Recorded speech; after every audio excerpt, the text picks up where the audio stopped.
The blade came up from under the silver tray, and the man in the waiter's uniform smiled as he raised it toward the throat of a 19-year-old girl who had done nothing to anyone in her life. He had rehearsed this moment for weeks. He wanted her brother to watch her die. He wanted the most powerful man in the city to feel for once completely helpless. And in that first frozen second, as the whole restaurant held its breath, it looked like he was going to get exactly what he came for. Before we go any further, if this story moves you, please subscribe to the channel and stay with me until the very end, because the twist in this one will stay with you. And do me a favor, leave a comment telling me which city you're watching from right now so I can see just how far this story has traveled. Nobody in that restaurant would ever agree on what happened next. Some swore it took 10 seconds. Others said it was over in 2. But every single person who was there that night remembered one thing with perfect clarity. They remembered the woman in the worn-out shoes, the one nobody had looked at twice all evening, the one who was supposed to be invisible. Her name was Claire Bennett, and she was 26 years old, and she was so tired that her hands had been shaking since her shift began. She had taken an extra shift she couldn't afford to refuse on legs that had already worked a full day in a body that was running on coffee and fear. She had a little brother at home named Noah, and Noah was sick, and everything Claire did, every single hour she stood on that marble floor, smiling at people who never smiled back, she did for him. She hadn't wanted to be at table 9 that night. She hadn't wanted to be anywhere near the man everyone whispered about. But that's where the manager had put her, and Claire had learned long ago that a woman like her didn't get to choose where she stood. The man everyone whispered about was named Adrian Voss. You didn't say his name too loud in that city. You said it the way you'd talk about weather that could kill you. Some people called him a businessman. Some called him a billionaire. And some people, the ones who knew things, called him something else entirely, and they only said it behind locked doors with the lights turned low. Adrian Voss controlled things. People, money, fear. He walked into rooms and the temperature dropped. He had built an empire out of loyalty and silence, and the price of crossing him was a price nobody wanted to pay twice. But that night, Adrian Voss had done something no one who knew him would have believed. He had taken his little sister out to dinner, just the two of them, no wall of bodyguards blocking the door, no men in dark suits pretending to read menus. No business, no meetings, no threats folded into quiet conversations. Just Adrian and a 19-year-old girl named Lily, who was the only person on this earth he had ever loved without conditions, without suspicion, without waiting for the betrayal he always assumed was coming. You didn't have to do all this, Lily had said when they sat down, running her fingers over the white tablecloth like she was afraid she might damage it. It's your birthday, Adrian said. You remembered. I remember everything about you. He'd looked at her, then really looked at her, and for one moment, the hardness in his face had softened into something almost human. You're the only good thing I ever did, Lily. She'd laughed embarrassed and told him to stop being dramatic, and Adrian had let himself smile. For 1 hour in one restaurant, the most feared man in the city had allowed himself to feel like an ordinary older brother taking his sister out for cake. He would spend the rest of his life haunted by how close he came to losing her while his guard was down, because he wasn't the only one watching Lily that night. At the edge of the room near the kitchen doors, a man in a waiter's uniform stood too still. His name, though nobody in that restaurant knew it yet, was Marcus Reed, and Marcus had not come to serve anyone. Claire noticed him before she noticed anything else, and she couldn't have told you why. It was a feeling. The kind of feeling a woman develops when she spent her whole life reading danger before it arrives, because reading it late meant getting hurt. Claire had that instinct sharpened down to the bone. She'd learned it in foster homes in bad neighborhoods in the years after her parents died, when she was still a teenager and suddenly responsible for a baby brother the world had already decided didn't matter. So when she looked at the man near the kitchen doors, something inside her went cold. He was holding a tray, but he was holding it wrong. He held it like a man who had never carried one in his life, like a costume he'd put on that morning. And his eyes never once looked at a customer, never checked a water glass, never scanned for a raised hand. His eyes were locked on one table and one table only. Table 9. Claire followed his gaze and found the young woman laughing beside the man in the dark suit, and her stomach dropped. She didn't know who they were, She didn't know that the man was Adrian Voss. She didn't know his reputation, his enemies, his empire, or the invisible line of blood that connected half the tragedies in that city back to his name. She knew none of it, and it wouldn't have changed a thing if she had. All Claire knew was that a man was watching a young woman the way a wolf watches something wounded. She set down her tray. She walked fast across the floor to the one person who was supposed to keep everyone in that room safe. Her manager. His name was Victor Hale, and Victor Hale hated her. He hated her because she needed the job, and he was the kind of man who found something to despise in anyone he had power over. He'd humiliated her 100 times. Earlier that very evening, when she'd spilled 3 drops of water on a tablecloth, he'd stopped her in front of a full section of customers. "You think people come here to watch someone like you make mistakes?" he'd said loud enough for the nearest tables to hear, watching her face burn. And Claire had lowered her head. Not because she thought she was wrong, but because she had a brother at home whose medicine cost more than she made in a week, and a woman with a sick child doesn't get to have pride. She'd learned that fighting back could cost her everything, so she knew exactly what it would cost her to go to Victor now. And she went anyway. "Victor," she kept her voice low, urgent. "There's a man by the kitchen, in a uniform. I don't recognize him. He's watching table 9 and he hasn't served anyone all night." Victor didn't even look up from the reservation book. "You're a waitress," he said. "You're not security. Do your job." "Please, just look at him. Something's wrong. I know it's wrong." Now he looked up and his eyes were flat and mean. "You know what's wrong, you. You imagine problems because you like the drama. Get back to your section." "Victor, I'm telling you. One more word," he said quietly, "and you're fired. Tonight. And good luck finding another place that'll take a girl who can't stop shaking long enough to carry water." The words hit exactly where he wanted them to. Fired tonight. No paycheck Friday. No money for the pharmacy. Noah's next appointment.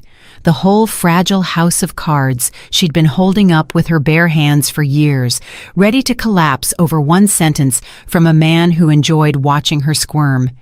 And here is the thing about Claire Bennett that Victor never understood, and that Adrian Voss was about to learn. She should have walked away. Every logical part of her screamed at her to walk away. She had a brother who needed her alive, employed, and out of trouble. She had nothing to gain and a whole life to lose.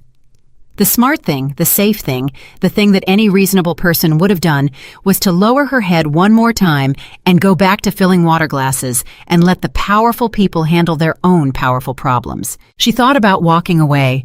For one full second she thought about it. And then she thought about Noah. She thought about all the nights she'd sat by his bed, listening to his heart do things a child's heart shouldn't do, praying to a God she wasn't sure was listening. She thought about what it felt like to be small and sick and afraid, and to need someone, anyone, to notice. She thought about how many times in her own life she had needed someone to step in, and how the room had always stayed silent, and how she'd promised herself back when she was still a frightened girl that if she ever saw someone about to be hurt, she would not be the room. She would not be silent. Some promises you make when you're young, you forget. Claire had never forgotten this one.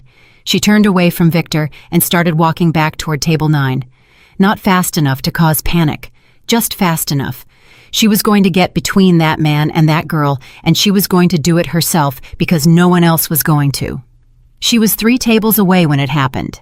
The man dropped his tray. The silver hit the floor with a crash that turned every head in the restaurant, and in the half-second of confusion that followed, Marcus Reed reached beneath his jacket and pulled out something that caught the light. Later people would argue about whether it was a knife or something worse.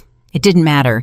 What mattered was the way it moved through the air toward Lily Voss, who had just turned toward the noise with a birthday smile still on her face, a smile that had no idea it was about to be the last expression she ever made. Adrian saw it. He was already moving, already reaching, already roaring his sister's name in a voice that came out of some primal place beneath all his cold control. But he was on the wrong side of the table. He was too far. For the first time in his adult life, Adrian Voss, who had never once been too slow for anything, understood in a single stretched-out instant that he was going to watch the only person he loved die 2 feet away from him, and there was nothing his money, or his power, or his empire could do to stop it. The bodyguards weren't there. He'd sent them away because it was her birthday. The whole restaurant recoiled backward as one animal, one gasp, one wave of people throwing themselves away from the danger. Chairs scraped. Someone screamed. The instinct that lives in every human being, get away, survive. Not me, not me, swept through that room like a wind, and it moved everyone. Everyone except one. While 100 people ran backward, one woman in worn-out shoes ran forward. Claire didn't decide to do it. There wasn't time to decide anything. Her body simply chose the way it had chosen 1,000 times before, when Noah stopped breathing in the night, and she was on her feet before she was even awake. She crossed the last 10 feet in a sprint that came from nowhere, from every ounce of strength she had left, after a double shift and years of exhaustion, and she reached Lily half a heartbeat before the blade did. She grabbed the girl by the shoulders, and she threw her clear out of the path, down and away, using her own body as the wall between a stranger and the thing coming for her. And then Claire took the hit. The sound of it silenced the entire room. It was a wet, terrible sound, and everyone who heard it flinched, and Adrian Voss, still frozen with his sister's name dying in his throat, watched a woman he had never spoken to fall to the floor in the space where Lily had been standing. For a moment, nobody moved, nobody breathed. Claire was on the cold marble. She was hurt badly. She could feel it, that strange, distant heat that told her the pain hadn't arrived yet, but was coming. And even now, even lying there, some part of her brain that never stopped taking care of people ran the same math it always ran. Noah. Who's going to take care of Noah? But that thought came second, because the first thing she did before she thought about herself, before she let herself feel any of it, was reach out and pull Lily close. The girl was shaking violently, curled where Claire had thrown her. Her birthday dress twisted her eyes, enormous and wet and uncomprehending. And Claire, this stranger, this waitress, this woman who had every reason in the world to be thinking only about her own body bleeding onto the floor, gathered the terrified girl against her and held her the way she held Noah on his worst nights. "Hey," Claire whispered. Her voice was thin, but it was steady. "Hey, look at me. Don't be afraid." Lily couldn't speak. She just stared. "Don't be afraid," Claire said again, softer. "I'm here. I've got you. I'm right here." 4 words from a stranger to a girl she'd known for 1 hour of table service. And those 4 words would go on to change more lives than Claire Bennett could ever have imagined, though she'd have laughed at you if you'd told her so, because in that moment, she wasn't trying to change anything. She was just doing the only thing she knew how to do. She was protecting somebody who needed it.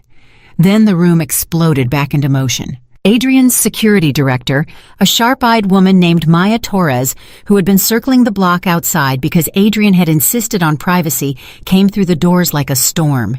In 3 seconds, she had Marcus Reed on the ground with his arm pinned behind him, and the weapon skittered away across the marble, and the threat was over as fast as it had begun. But Adrian didn't look at the attacker. He didn't look at Maya, or the weapon, or the chaos, or the crowd of people slowly realizing they had just survived something.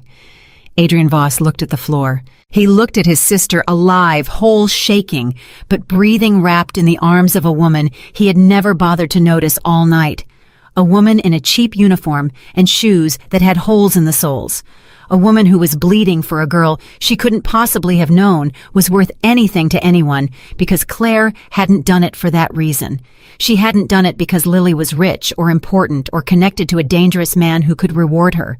She'd done it because Lily was frightened and young and about to be hurt, and that was the only reason Claire had ever needed for anything. And Adrian Voss, who had knelt for no one in 20 years, who had made grown men kneel and never once returned. The gesture dropped down onto both knees on the marble beside a dying waitress. "Lily," he said. His voice broke on the word. "Lily, are you? I'm okay."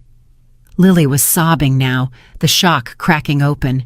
"Adrian, I'm okay. She pushed me. She got in front of it. Adrian looked at the woman holding his sister. Their eyes met for the first time. Claire was fading. He could see it. He'd seen enough of it in his life to know exactly what it looked like. But even so, even now she was still murmuring into Lily's hair, still saying it over and over like a prayer she couldn't stop. "You're okay. You're safe. Don't be afraid. I've got you." "Why?" Adrian said. It came out of him without permission, the most powerful man in the city kneeling on a floor, asking a stranger a question like a lost child. "Why would you do that? You don't even know who we are." Claire's eyes found his, and through the pain, through the gray creeping in at the edges of her vision, she gave him a look he would never forget as long as he lived. Not fear, not the calculation he saw in everyone, not the desperate hope that this rich man might now owe her something. Just confusion, like she didn't understand the question. "She needed help," Claire whispered, as if it were the most obvious thing in the world, as if that were an entire answer, as if that were the only answer there had ever been. And then her eyes closed. "No," Adrian said. "No, hey, stay with me, look at me." He grabbed her hand, this man who never touched anyone, and he held it hard. "You don't get to do that. You don't get to save her and then leave. Do you hear me? Maya, get her to the car. Now we're not waiting for an ambulance, get the doctor on the phone. I don't care what it costs." "Adrian?" Maya was already moving, already lifting, already giving orders into her phone. "We've got her. She's breathing. Stay with the girl." But Adrian couldn't let go of Claire's hand. He looked down at it. It was rough, this hand. Calloused, chapped from dish soap and hot water and years of work. There was a burn scar along one finger. The nails were bitten short. It was the hand of someone who had never had a single easy day, and it had just thrown itself in front of death for a girl it didn't know, and Adrian Voss, who had touched money his whole life, and never once felt this held that worn-out hand like it was the most valuable thing he had ever been permitted to hold. As Maya's people lifted Claire and carried her toward the doors, something fell from the pocket of her apron and drifted to the floor. Adrian picked it up. It was a photograph. Bent at the corners, soft from being handled 1,000 times. A little boy, maybe 7 or 8, grinning at the camera with a gap in his teeth, holding a beat-up stuffed animal that had clearly been loved almost to pieces. On the back in tired handwriting, 3 words, "Noah, my whole heart." Adrian stared at the photograph for a long time. He didn't know who the boy was. He didn't know that the child in the picture had a heart condition that was slowly killing him. He didn't know that the woman who had just bled for his sister had a little brother of her own that she loved exactly the way Adrian loved Lily, and that every dollar she'd ever earned, every double shift, every humiliation she'd swallowed from a man like Victor Hale, all of it had been for that one gap-toothed smile. He didn't know any of it yet, but he knew what he was looking at. He was looking at the reason. And Lily, still shaking beside him, still not able to fully stand, looked up at her brother with tears streaking her face and said the thing that would haunt him. "She took the blame earlier too," Lily whispered. "When I knocked over my drink, before all this, the manager was going to yell and she stepped in and said it was her fault. A stranger. Why would a stranger do that, Adrian? Why would anyone do that for me?" Adrian didn't have an answer. For the first time in his life, he had no answer at all. Because Adrian Voss had built his entire understanding of the world on one belief, one rule that had never failed him: everything had a price. Every person could be bought, and every kindness was a transaction in disguise, and anyone who smiled at you was calculating what they could take. He'd seen it proven 1,000 times. He'd built an empire on that truth. He'd made himself untouchable by never not once believing that a good deed could be exactly what it looked like. And now a woman with nothing. A woman who could have used a favor from a man like him more than almost anyone alive had thrown her body in front of a blade for a stranger and then refused to even understand why he was asking her why. She needed help. 3 words. And they cracked something in him that 20 years of enemies and threats and violence had never been able to touch. He turned still on his knees and looked at the man Maya had pinned to the ground. The fake waiter. The attacker. Marcus Reed. Though Adrian didn't yet know his name or his reasons or the terrible history that connected them. In any other moment, Adrian's rage would have been a living thing. He would have wanted this man to suffer. He would have made him suffer quietly, the way his world handled these things, and no one would have ever asked a question. But he found Kneelings there with a stranger's blood on his hands and a photograph of a little boy in his pocket that he couldn't summon it the way he used to. The rage was there, but underneath it for the first time was something else, something that felt almost like shame. Because Adrian understood dimly in a way he couldn't yet put into words that men like Marcus Reed didn't come out of nowhere. That the darkness that had walked into this restaurant tonight had a source. And that the source might be closer to home than he wanted to admit. "Get him out of here," Adrian said quietly. "Alive. Do you understand me, Maya? Alive. I want to know why." Maya paused. In all her years working for him, she had never heard him say that word why about an enemy. Enemies didn't get a why. Enemies got handled. "Boss, you heard me." She nodded slowly and hauled Marcus to his feet. Adrian stayed on his knees a moment longer. Around him, the restaurant was in ruins of a different kind. Overturned chairs, a shattered wine glass, people clutching each other. A manager named Victor Hale, standing pale and useless against the wall. The same manager who had told Claire 20 minutes earlier that she was imagining things, that she was a waitress and not security, that one more word would cost her the job she needed to keep her brother alive. Adrian's eyes found Victor across the room, and Victor felt that gaze land on him like a physical weight, and every drop of blood drained out of his face. Because Lily was talking fast and tearful, telling Adrian everything, now the words tumbling out. How the waitress had seen the man first, how she'd tried to warn someone, how she'd gone to the manager more than once, and the manager had threatened to fire her, had called her hysterical, had sent her away. "She knew," Lily was saying. "She knew before anyone. She tried to tell him and he wouldn't listen, and she went anyway. She came for me anyway, even after he—" Adrian rose to his feet, slowly. And when he was standing, when he had drawn himself up to his full height in that ruined room, he looked like exactly what he was, and everyone remembered all at once who they were dealing with. He walked toward Victor Hale. "You," Adrian said. His voice was very soft. Somehow that was worse than shouting. "She came to you. She told you there was a man about to hurt someone, and you threatened to fire her." "Mr. Voss," Victor stammered. I couldn't have known. She knew." "Sir, she's a waitress. She's not what—" Adrian said. "Finish it. She's not what exactly? Not important. Not worth listening to. Not worth as much as the people at my table." He took another step, and Victor pressed himself flat against the wall. "That woman saw what your entire security staff and my own people missed.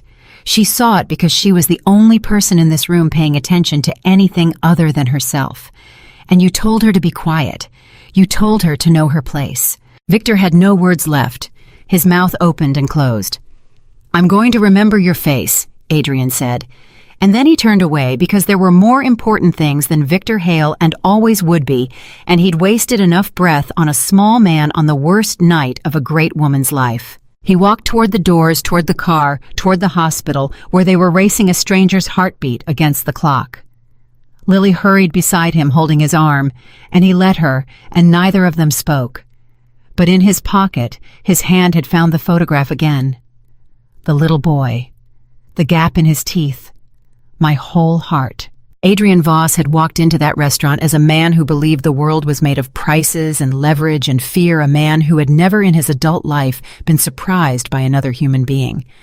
And he was walking out of it changed in a way he did not yet understand, carrying a bent photograph of a child he'd never met, chasing the fading heartbeat of a woman who had refused to be the room. She had asked for nothing. That was the part he couldn't get past. In a lifetime of people wanting things from him, one exhausted waitress had given everything and wanted nothing, and she'd looked at him like his question didn't even make sense. She needed help. He got into the car. Lily climbed in beside him, still trembling. Ahead of them, the second vehicle carried Claire, and Maya's voice crackled through the phone. That Claire was still breathing. Still holding on, the doctor was ready. They were 4 minutes out. Adrian looked down at the photograph one more time. "Find out everything about her," he said quietly. "Her name, where she lives, this boy, everything." He closed his hand around the picture, gentle, careful, like it might tear. "And Maya, whatever it costs to keep her alive tonight, there is no number. Do you understand me? There is no number." The car pulled away into the dark city, and inside it, a man who had spent 20 years never owing anyone anything sat holding a stranger's photograph, trying to understand for the very first time in his life what it meant to owe someone everything.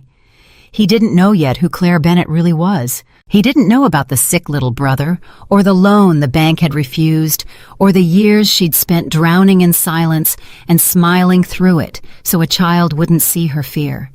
He didn't know that the woman bleeding in the car ahead of him had been carrying a weight that would have broken almost anyone, and carrying it alone, and never once complaining, and never once letting go. But he was about to find out. And when he did, Adrian Voss, the man. They whispered about the man who feared nothing. The man who believed everything in this world had a price was going to discover that he had just met the one person alive who could not be bought. The one person who was about to teach him what real power actually was. The car ahead of them ran 3 red lights and nobody stopped it because Maya Torres had made calls that most people couldn't make, and when Adrian's vehicle finally screamed up to the emergency entrance of the private hospital, there were already doctors waiting on the curb. They pulled Claire from the back seat, and she was so pale that Lily made a sound Adrian had never heard from her before, a small, broken sound, and buried her face against his shoulder. "Don't look," Adrian said, holding his sister. But he looked. He couldn't stop looking. They wheeled Claire through the doors, and the doors swallowed her, and then there was nothing to do but wait. And Adrian Voss was a man who had never in his life been good at waiting. He paced. He stood. He sat. He stood again. Lily curled into a plastic chair with her knees pulled up to her chest, still in her birthday dress, and every few minutes she whispered the same thing half to herself. She said, "Don't be afraid." She said, "I'm here." "I know," Adrian said. "A stranger said that to me." "I know." An hour passed, then another. Maya came and went, reporting in low tones. The attacker was secured. The police had questions, but the police could wait. Adrian's people were handling it their own way first. And the woman had a name now. Claire Bennett, Maya said. 26, lives in Queens. No parents. They died when she was 17. No husband, no partner. And there's a kid. Adrian's head came up. The boy in the photograph. Noah, her brother, 8 years old. Maya paused, and something in her voice changed, went careful. "Boss, the kid's sick. Serious heart condition. He needs surgery, and it looks like she's been trying to pay for it for years. There's a stack of denied loans, medical debt. She's been drowning." Adrian didn't say anything for a long moment. He was thinking about a little girl in a hospital just like this one 20 years ago, when he'd been young and poor and powerless himself before the empire, before the name people whispered. He didn't let himself think about that memory often. He'd buried it deep the way he'd buried everything soft in him. But Maya's words had reached down and pulled it up into the light, and now he couldn't put it back. "Where's the boy right now?" he asked. "With a neighbor. An older woman, Mrs. Alvarez, watches him when Claire works nights. She doesn't know anything's happened yet." "She needs to know her sister." Adrian stopped. "Her brother needs to know she's alive." "You want me to tell an 8-year-old with a bad heart that his sister took a knife for a stranger?" Maya said flatly. "That's not a phone call. That's not something you tell a sick kid over the phone in the middle of the night." Adrian rubbed a hand over his face. She was right. She was almost always right. It was why he kept her close. "Then we wait until she's stable," he said. "Until we can tell him she's going to be fine." "And if she's not going to be fine," Adrian looked at her, "she's going to be fine." It wasn't an answer. It was an order, the way he gave orders about things that weren't actually in his control, as if the force of his will could bend reality the way it bent men. Maya knew better than to argue. She nodded and went back to her phone. At the 4th hour, a surgeon came through the doors, still in scrubs, pulling the mask down from her tired face. Adrian was on his feet before she'd taken 3 steps. "She's alive," the surgeon said, and Lily burst into tears, and Adrian felt something in his chest unlock that he hadn't realized had been clenched shut. It was close. Whoever got her here that fast saved her life. A few more minutes, and we'd be having a very different conversation. She's stable now. She's going to have a hard recovery, but she's going to make it. When can she wake up? She's already surfacing, groggy, confused. She keeps asking about... The surgeon checked, unsure someone named Noah. Adrian closed his eyes. Of course she was. Of course the first word out of the mouth of a woman who had nearly died was the name of the child she loved. Not where am I, not what happened, not who did this. Noah. Her whole heart. Even unconscious, even torn open, this woman's first instinct was to take care of somebody else. Can I see her? Adrian asked. The surgeon hesitated. Family only normally. She doesn't have family, Adrian said, except a boy who can't be here. He held the surgeon's eyes. I'm paying for everything. The best of everything. Whatever she needs for as long as she needs it. That started the moment she hit that floor for my sister. So you tell me, does that make me family enough? The surgeon looked at him for a moment, and something in his voice must have reached her, because she nodded. 5 minutes, she said. She's very weak. Claire was awake when he came in. Barely. Her eyes were half open, unfocused, and there were tubes and monitors and all the machinery of survival humming around her, and she looked impossibly small in the white bed. But when the door opened, her eyes tracked toward it, and when they landed on Adrian, she blinked slowly, trying to place him. She started and stopped. Her voice was a wreck. You were at the table, with the girl. The girl is my sister, Adrian said. He pulled a chair to the side of the bed and sat, which put him lower than her looking up, and he did it on purpose, though he couldn't have said why. Her name is Lily. You saved her life. Claire's brow furrowed like she was working through a difficult problem. Is she okay? She's fine. She's outside. She's not hurt at all, because of you. Good, Claire breathed, and her eyes drifted closed, and for a second Adrian thought she'd slipped back under. Then they opened again, and this time there was fear in them, sharp and sudden. My brother, Noah, I was supposed to be home. He gets scared when I'm not. What time is it? I need to call Mrs. Alvarez. She was trying to sit up. The monitors protested. She didn't have the strength to lift her own shoulders off the pillow, but she was trying anyway, because a child needed her, and Adrian saw the exact moment her body failed her, and the panic that flooded her face when it did. Stop, he said gently, and put a hand on her shoulder, the lightest pressure easing her back down. Stop, listen to me. Noah is safe. He's with Mrs. Alvarez. He's asleep. He's fine. I promise you he's fine. Claire went still. She stared at him. How do you know his name? She whispered. How do you know about Mrs. Alvarez? And there it was, the fear a woman like Claire carried her whole life, the reflexive terror that a powerful man knowing anything about her child could only mean danger. Adrian saw it and understood it and hated that she had to feel it. Because I had someone find out, he said honestly. Because when a woman saves my sister's life, I want to know who she is. That's all. Nobody is going near your brother. Nobody is going to touch him. You have my word, and my word is the only thing in this world I've never broken. He paused. Your photograph fell out of your apron. I've been holding it all night. I didn't want to lose it before I could give it back to you. He reached into his jacket and took out the bent little picture and set it in her hand, closing her fingers around it.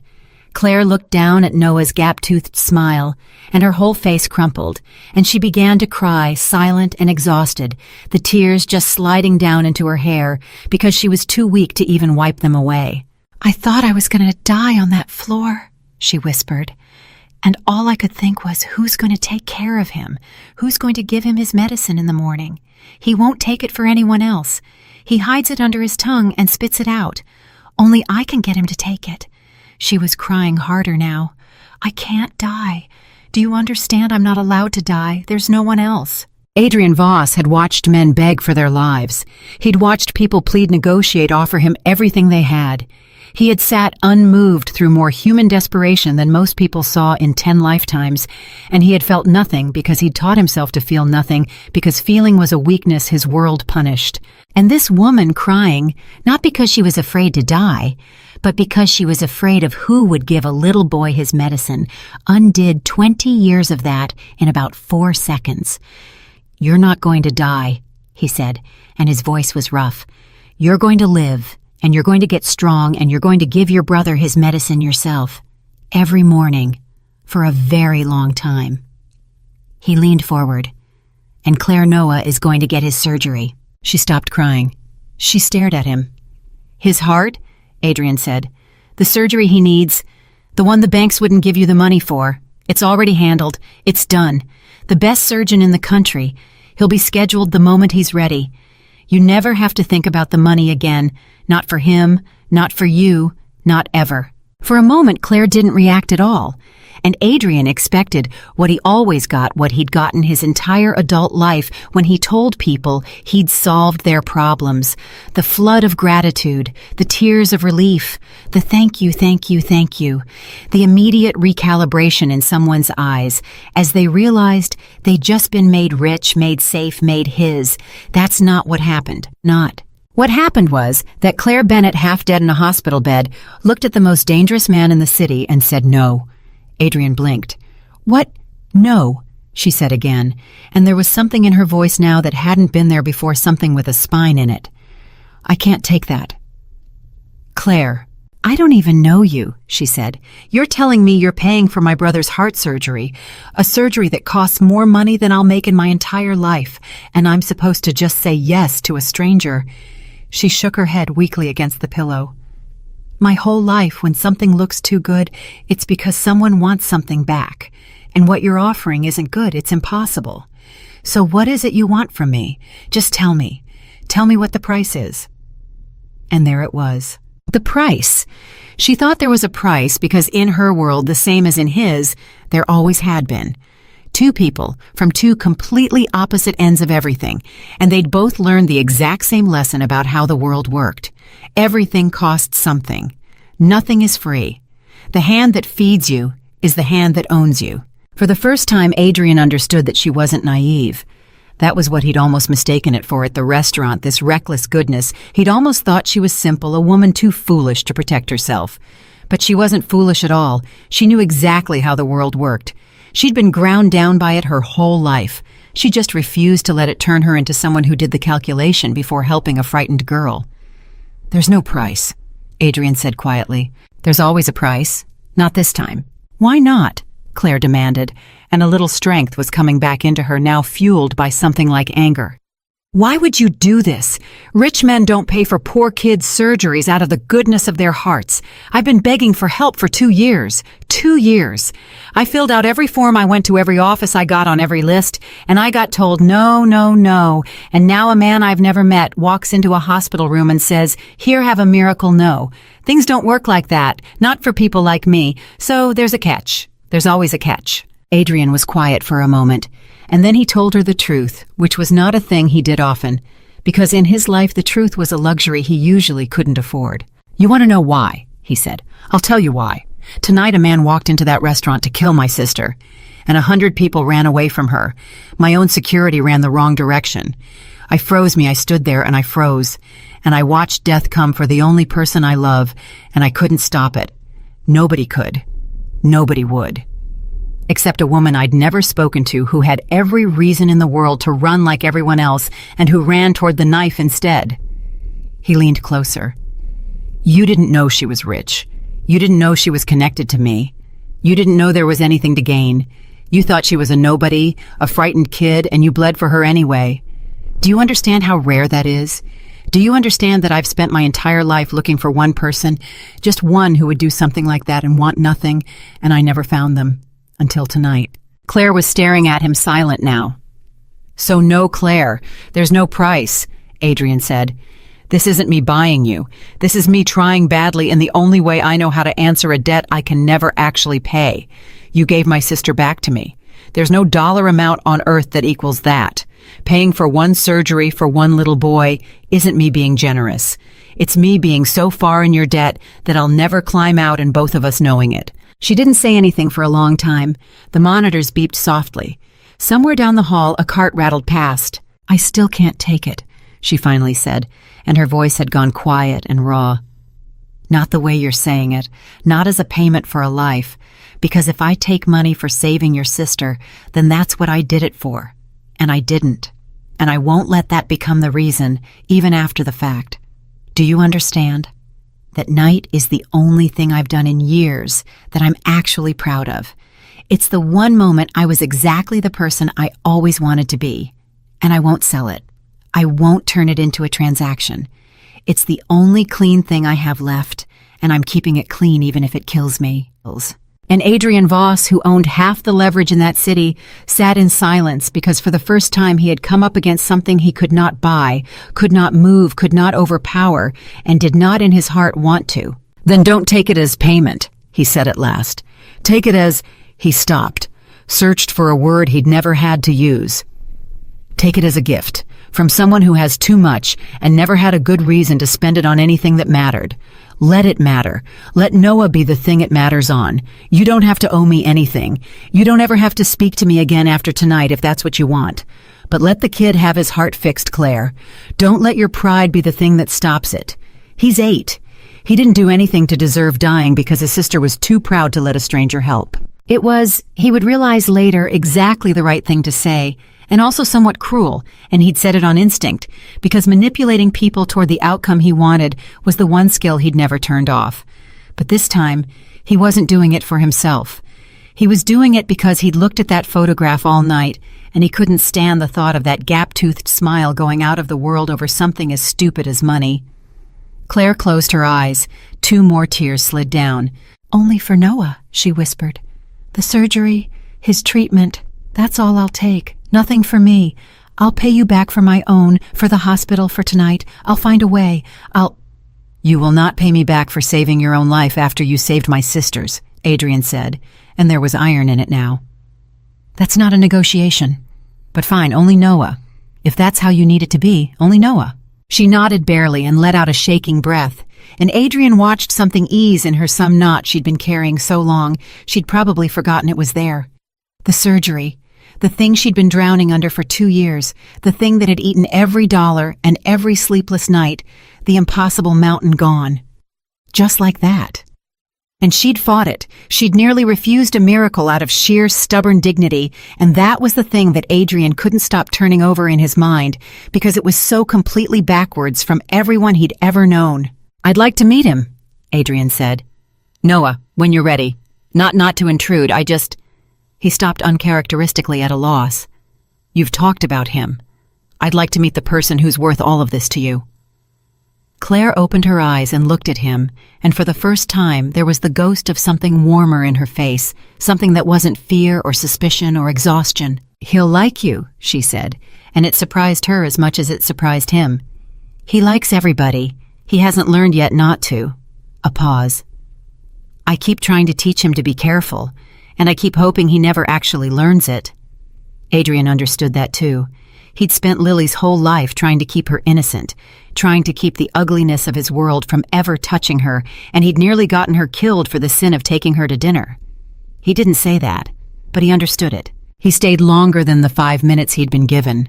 The surgeon looked in twice, and seeing that Claire was calm, said nothing.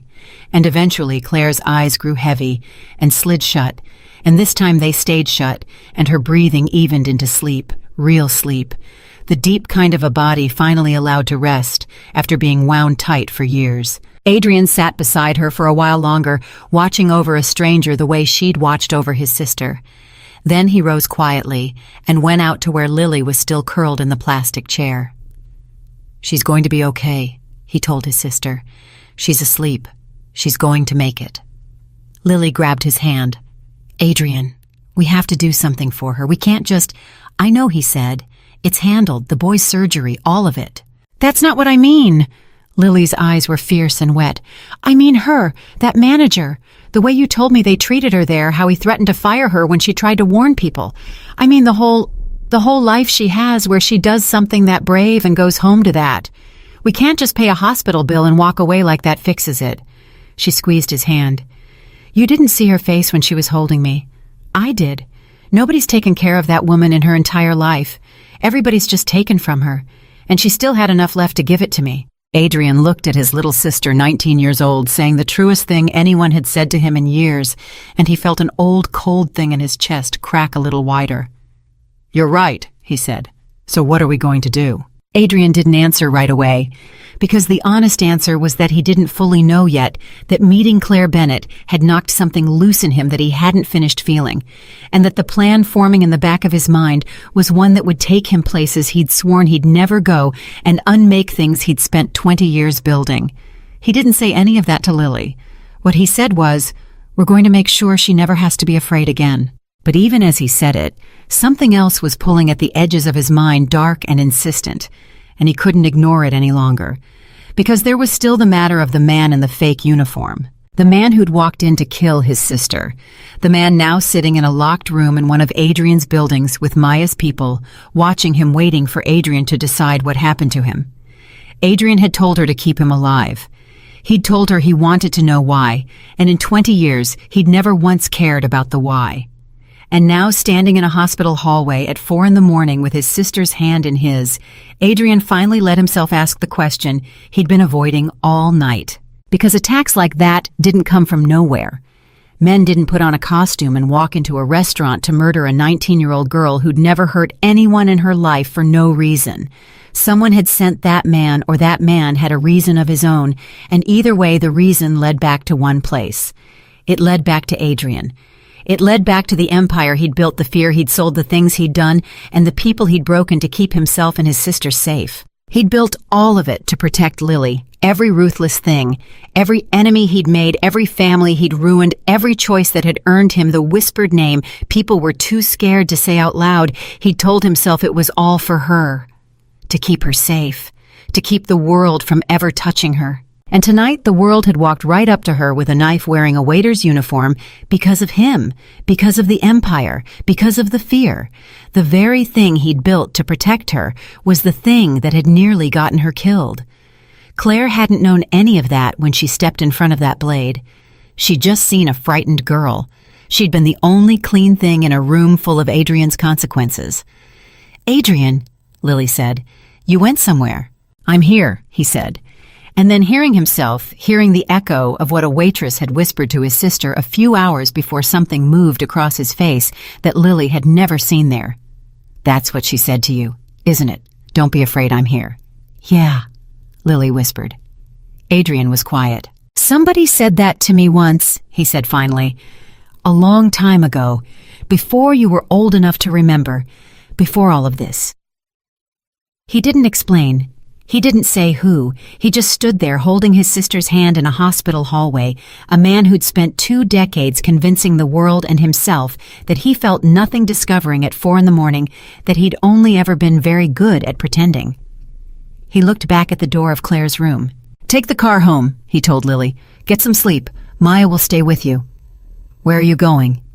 Adrian's jaw tightened, and the softness that had been in his face for the last few hours folded back down into something colder, something older, something that had kept him alive in a world that ate gentle men. "I have to go talk to the man who tried to take you from me," he said. "I need to know who sent him, and I need to know if there's another one coming." He didn't say the rest. He didn't say that some part of him already suspected the answer, that some part of him already knew. That when he sat down across from that man and asked why the story he heard was going to be about a family destroyed, about a life ruined, about consequences that had Adrian's own fingerprints all over them. He didn't say that he was afraid for the first time in years of what he might learn about himself. He just kissed his sister on the forehead the way he had since she was small, and walked toward the elevator and left Claire Bennett sleeping safely behind him, with a bent photograph of a little boy clutched in her hand. The woman who'd asked for nothing, who'd refused a fortune, who'd kept the one clean thing she had, and who had no idea that in a few short hours she'd rearranged the entire inner world of the most dangerous man in the city. The elevator doors closed around him, and Adrian Voss went down to find out exactly how much of tonight had been his own fault. The room where they were holding Marcus Reed was in the basement of a building Adrian owned, but did not officially exist on any of his records. And when Adrian walked in at nearly 5 a.m, the man in the chair looked up at him with an expression that stopped Adrian cold. He'd expected fear. Everyone was afraid when Adrian walked in. He'd expected defiance maybe, or the blank flatness of a professional who knew he was already dead. What he had not expected was the look Marcus Reed gave him, which was something closer to relief. like a man who'd been carrying something heavy for a very long time and was at last about to be allowed to set it down. "There he is," Marcus said quietly. "The great Adrian Voss, come to do it himself. Good. I wanted it to be you." Maya was standing against the wall. She caught Adrian's eye and shook her head slightly, which meant the man hadn't talked, hadn't given a name, hadn't given anyone who'd sent him. Adrian nodded once, and Maya stepped out, closing the door, leaving the two of them alone. Adrian pulled a chair across from the man and sat.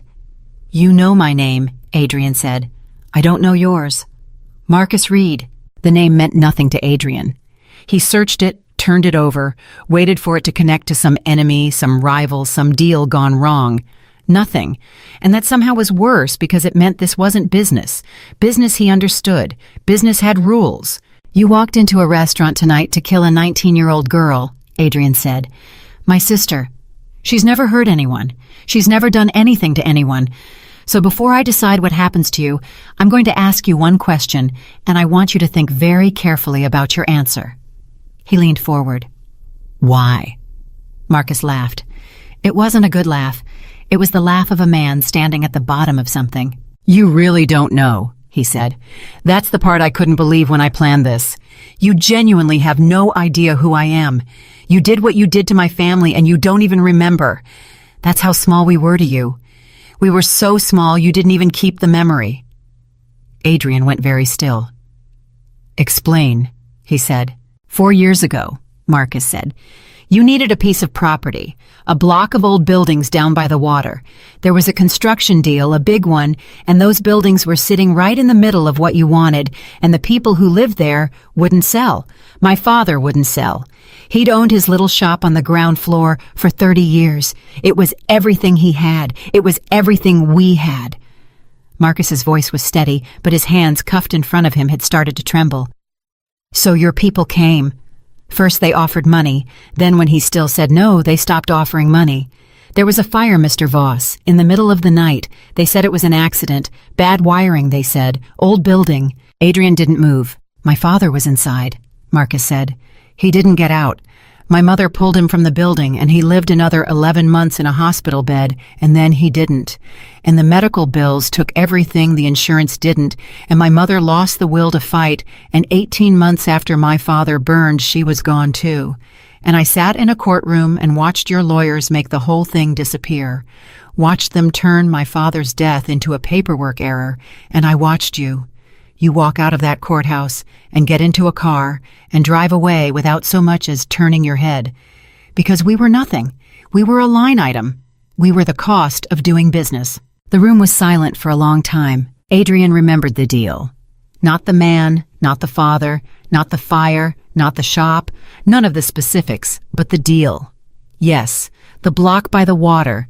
He remembered signing off on it and moving on to the next thing, and never once thinking about the people who'd been living in the middle of what he wanted.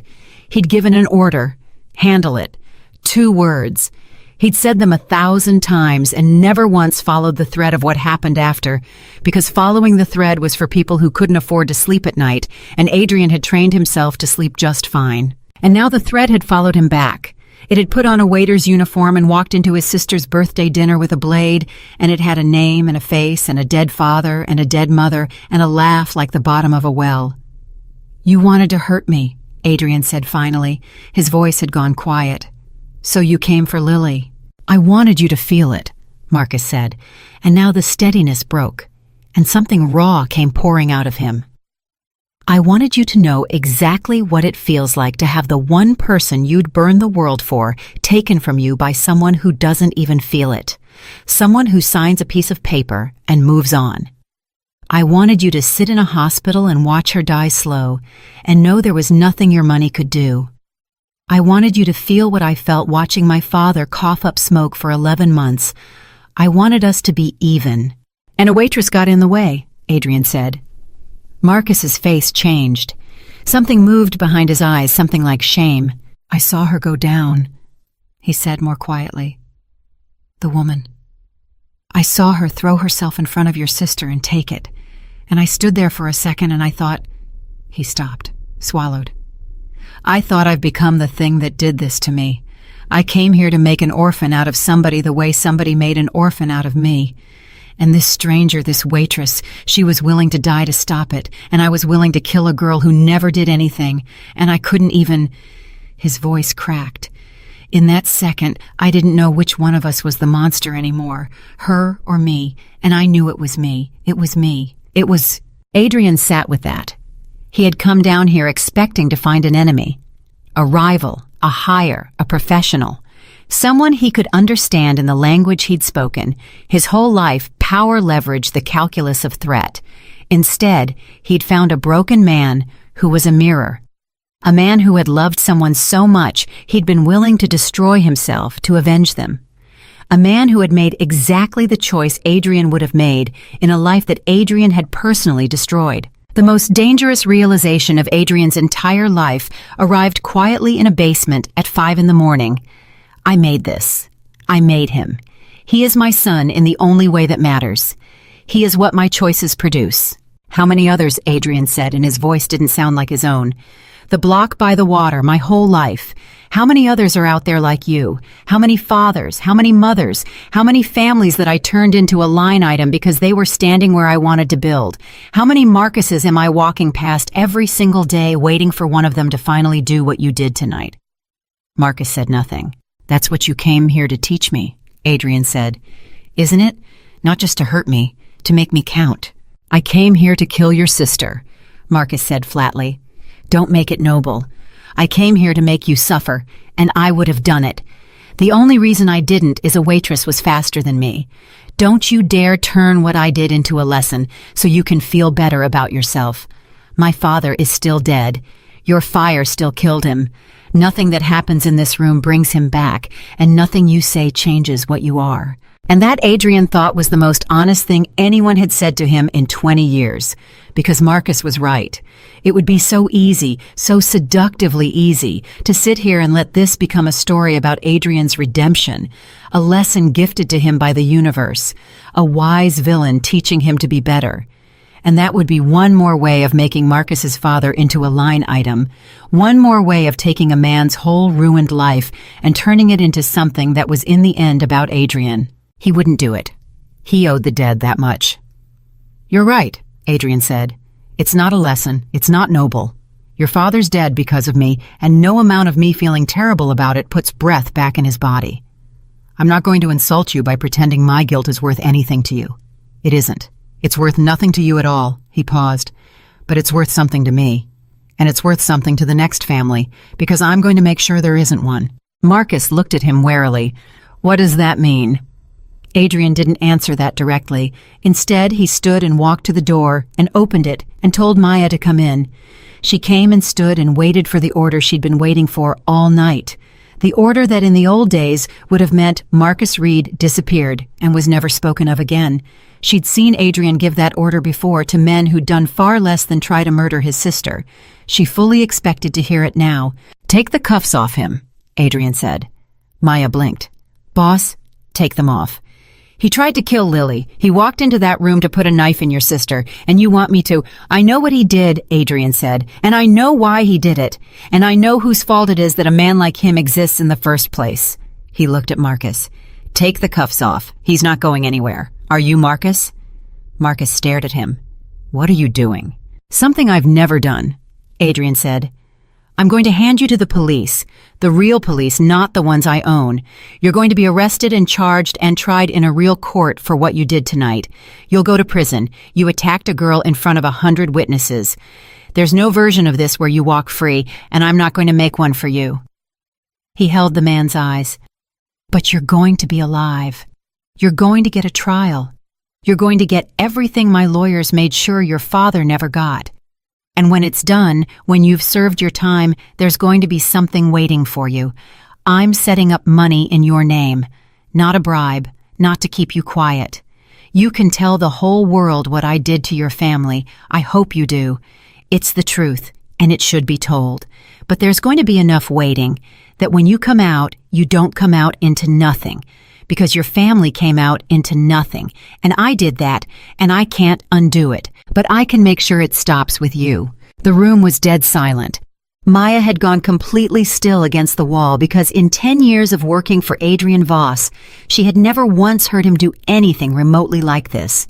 And she was watching a man she thought she knew turn into someone she'd never met. Marcus's face was working, fighting itself, 20 years of rage crashing into something it had never expected to encounter. "You think that fixes it?" Marcus said, and his voice was shaking now, really shaking. "You think money fixes it? You think—" "No," Adrian said. "I don't think it fixes anything. I told you that already. Nothing fixes it. Your father's still dead. I said that. I'll say it as many times as you need to hear it. I'm not doing this to fix it. I'm doing it because a woman took a knife for a stranger tonight and asked for nothing, and I've spent my whole life doing the exact opposite of that. And I'm done. That's all. This isn't for you. I wish it were, but it's not. It's because I finally understand what I am, and I can't be it anymore." And Marcus Reed, a man who had come to that city to kill a girl and destroy himself in the process, put his face in his unshackled hands and wept because rage was the only thing that had held him together for 4 years. And Adrian had just taken it apart, and there was nothing underneath it but grief. And grief was so much heavier to carry than hate. Adrian did not comfort him. He hadn't earned the right, and he knew it. He simply stood there and let the man cry, and when Maya moved to intervene, he raised a hand and stopped her, and the three of them stayed in that basement while a broken man wept for a father Adrian had killed with 2 words 4 years ago. It was almost 6 in the morning when Adrian finally climbed back up out of the basement and into the gray light of a new day, and he felt like a different person than the one who'd gone down. He'd walked down those stairs as the most dangerous man in the city, and he'd walked back up as something he didn't have a name for yet, a man who'd finally, at 41 years old, looked directly at the total sum of what he'd done and decided he could not carry on being the person who'd done it. Maya caught up to him at the top of the stairs. "Adrian," she said, "stop. What's happening? I've worked for you for 10 years, and I have never— You were going to have him disappear. 2 hours ago, you would have had him disappear and not lost a minute of sleep, and now you're setting up a fund for him, handing him to the actual police. What is going on with you?" Decisions and never flinched. She deserved an honest answer. "A woman I've never met threw her body in front of a knife for Lily tonight," Adrian said. "And then she woke up in a hospital bed, and I offered her enough money to change her whole life, and she said no. She said she wouldn't take it because she didn't save my sister to get paid, and she wasn't going to let me turn the one good thing she'd ever done into a transaction." He shook his head slowly. "Do you understand what that is, Maya? I've spent 20 years believing everyone has a price. It was the foundation of everything. And in one night, I met one person who doesn't, and it turns out the whole foundation was rotten. If she can be that doing double shifts to pay for a kid's heart, then what's my excuse? What has ever been my excuse?" Maya was quiet. "The block by the water," she said slowly. 4 years ago. That's who he is. That's what this was about." "You knew." "I knew there was a fire," Maya said carefully. "I knew a man died. I didn't, Adrian. That's the business. That's the business we've always been in.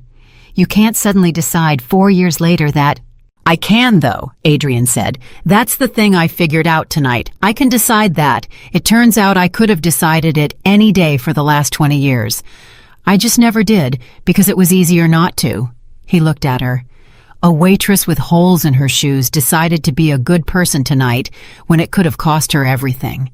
I've got more money than 100 people could spend in 100 lifetimes, and I've been telling myself I couldn't afford to be decent. That's a lie, Maya.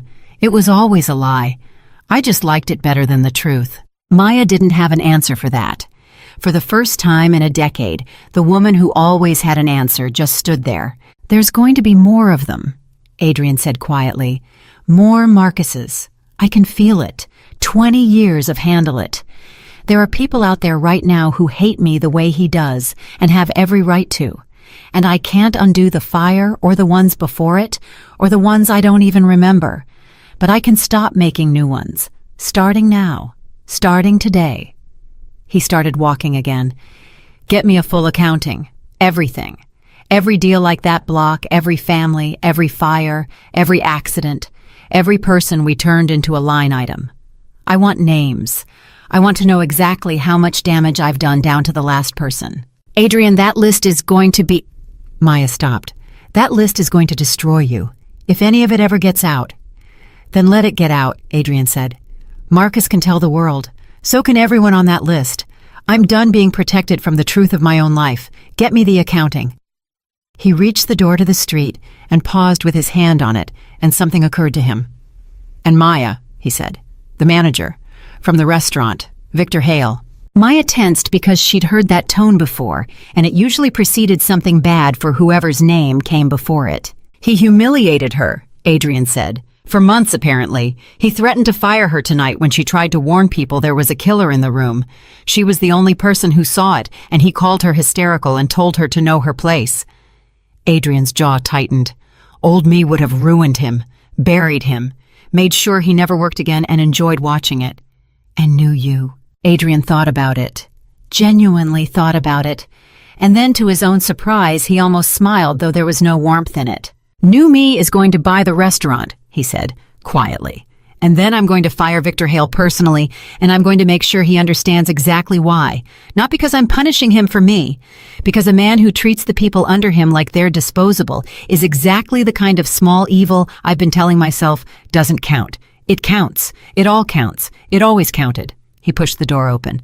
That's the whole thing I learned tonight, Maya. It all counts. Every single person. I just spent 20 years pretending it didn't. He stepped out into the cold morning air, and somewhere across the city in a hospital bed, Claire Bennett was still sleeping, still clutching a photograph of a little boy with no idea that in a single night she had reached into the chest of the most feared man in the city and turned something back on that had been switched off for 2 decades. She hadn't tried to. She hadn't wanted anything from him. That was the whole reason it had worked. But Adrian's morning was not done delivering its blows, because when he got to the car, Maya's phone rang and she answered it, and Adrian watched her face change, watched the professional calm slide off it, and something like alarm slide on, and when she lowered the phone, her voice was careful in the way it got when the news was bad. That was the hospital, she said. Adrian's chest went tight. Claire's fine. She's stable. She's fine. Maya hesitated. It's the boy. It's Noah. Adrian went cold all over. What about him? He had an episode, Maya said. Overnight, at the neighbor's, his heart. The old woman, Mrs. Alvarez, she couldn't wake him properly, and she called an ambulance, and Adrian, they've got him at a different hospital, a public one, and it's bad. The surgeon you lined up the surgery, you're paying for it, was supposed to be scheduled for weeks from now when he was stable enough. But his heart isn't waiting weeks. His heart is failing now. Tonight. And nobody's told Claire yet because Claire is lying in a bed across town recovering from surgery herself, and she doesn't know that while she was saving your sister's life, her little brother was 2 miles away dying. Adrian stood frozen in the gray morning, and every ounce of the power he'd spent his whole life accumulating, every dollar, every connection, every terrible thing he'd ever done to make himself untouchable, suddenly meant nothing at all against the only thing that mattered. A little boy's failing heart, and a woman who was about to wake up and learn that the whole reason she'd kept breathing, the whole reason she'd refused to die on that restaurant floor, was slipping away from her in a hospital she didn't even know he was in. Get the car, Adrian said. Get the surgeon. Get everyone now. And for the first time in 20 years, Adrian Voss ran. The public hospital across town was not the kind of place Adrian Voss had ever set foot in. It was overcrowded and understaffed, and the fluorescent lights buzzed, and the waiting room was full of people who had learned the way Claire had learned that being poor meant waiting and being told no. Adrian came through those doors at 6:40 in the morning like a force of nature with Maya beside him, and the best pediatric cardiac surgeon in the country on the phone in his hand, and the tired staff at the desk looked up at this man in a $1,000 coat and had no idea what was about to hit them. There's a boy, Adrian said, Noah Bennett, 8 years old, heart failure. He came in overnight. Where is he?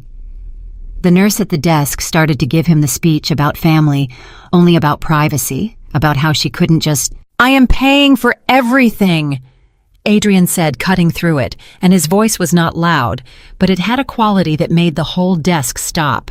Every test, every specialist, every hour, whatever this hospital doesn't have, I am bringing. Dr. Halloran is on this phone right now, the best cardiac surgeon in the country, and he is on his way here as we speak. So I am going to ask you one more time, and I need you to help me, because there is a little boy in this building whose heart is stopping, and there is a woman across the city who will not survive losing him. Where is Noah? Maybe it was the money. Maybe it was the surgeon's name. Or maybe it was something in Adrian's face, some naked desperation that didn't belong on a man dressed like that, but the nurse stopped fighting him. She looked at her screen. Her face changed. "Pediatric ICU," she said. "Third floor. But sir, it's bad. They've been working on him since 4. Adrian was already moving. The pediatric ICU was a place Adrian would never forget as long as he lived. Behind a glass wall, impossibly small against a bed, built for someone 3 times his size, lay the boy from the photograph. Noah Bennett. The gap-toothed smile. My whole heart. Except there was no smile now. There was a tube down his throat, and a dozen wires on his chest, and a machine breathing for him and around him, a team of exhausted doctors moving with the particular controlled urgency that meant they were losing. An older woman sat outside the glass, gray-haired, her hands twisted together, praying in Spanish under her breath. "Mrs. Alvarez." She looked up when Adrian and Maya approached, and her eyes were red and terrified. "Are you?" she started. "Are you a doctor?" "Are you from the Please Please? They won't tell me anything. They keep saying, he's critical. They keep saying, his sister. I have to reach his sister. Claire. She doesn't answer her phone. She never doesn't answer. Something's wrong. I know something's wrong. And now the baby is..." Her voice broke completely. Adrian crouched down in front of the old woman, this man who never lowered himself for anyone, and he took her twisted hands in his. "Claire is safe," he said. "She's in a hospital across the city. She's hurt, but she's going to be okay. She saved a girl's life last night and she got hurt doing it, and that's why she hasn't answered. She doesn't know Noah is here. She doesn't know yet." He held the woman's hands tighter. "But I do. And I brought help. The best help there is. I need you to trust me for a few minutes. Can you do that?" Mrs. Alvarez stared at him, this stranger, and something in his face must have carried the truth of it, because she nodded and gripped his hands like they were the only solid thing in the room. Adrian stood and turned to the glass. Dr. Halloran, still on the phone, was talking fast now, giving instructions, asking questions, and Adrian held the phone up to the glass so the surgeon inside could hear his colleague. And for the next 20 minutes, the 2 hospitals became one, the best surgeon in the country, reaching across the city through a phone in a criminal's hand to help a team of overworked strangers keep a poor kid's heart beating. 7 o'clock, then 7:15. Adrian stood at the glass and did not move. He had never prayed in his life. He didn't know how, but he stood at that glass, and he made something like a bargain with a God he'd never spoken to, and the bargain was simple, and it was the most honest thing he'd ever said. "Take it from me, whatever it costs, take it out of me. I have 20 years of things I should have paid for. Start now, take anything you want, but not the boy, not her boy. She asked for nothing. Give her this." At 7:40, the door to the ICU opened, and a doctor came out pulling down her mask, and her face was gray with exhaustion, and Adrian's heart stopped. "He's stable," she said. "For now, we got him stable," but she looked at Adrian and at Mrs. Alvarez, trying to figure out who she was even talking to. "His heart can't keep doing this. The defect, he needs the surgery. He needed it months ago, honestly. He's been living on borrowed time, and the time just ran out. If he doesn't get into an operating room in the next day or 2, we're going to be right back here, and next time we might not..." She stopped. "He needs surgery, now, and it's a surgery this hospital isn't equipped to do well." "It's already paid for," Adrian said. "Dr. Halloran is on his way. He's the best in the country, and he's coming here to this hospital this morning, and if this hospital doesn't have what he needs, then I will have it here by noon, whatever it costs. There is no number." He'd said those words before about Claire in the dark hours of the night. He said them again now, and he meant them even more. "That boy is having his surgery today. Do you understand me, today?" The doctor stared at him like she didn't quite believe he was real. In her whole career, nobody had ever walked into this hospital and said those words. Here the answer was always no. Here the answer was always wait and hope and pray and lose. "Who are you?" she asked. Adrian looked through the glass at the small, still boy. "I'm nobody he's ever met," he said quietly. "I owe his sister a debt I can't pay. This is me starting." Meanwhile, across the city, Claire Bennett was waking up. It was the strangest thing, waking up. The pain came first, deep and wrong in her side, and then the confusion, and then slowly the memory. The restaurant, the man in the uniform, the girl, Lily, the blade, her own body hitting the floor. She surfaced out of it gasping, and a nurse was there instantly telling her to breathe, telling her she was safe, telling her the surgery had gone well. And Claire, the way she always did, the way she'd done every single time she opened her eyes for 8 years, reached for the thought of Noah. And something was wrong. She couldn't have said how she knew. But she knew. It was the thing mothers know, the thing that Claire had become without ever choosing, to the animal wire that ran between her and that little boy. Something was wrong. She could feel it in her chest, colder than the surgical pain, a wrongness that had nothing to do with her own body. "My brother," she said. "Noah, where's my phone? I have to call. Where's my phone?" "You need to rest," the nurse said. "You just came out of—" "Where is my phone?" Claire was trying to sit up, and it was agony, and she didn't care.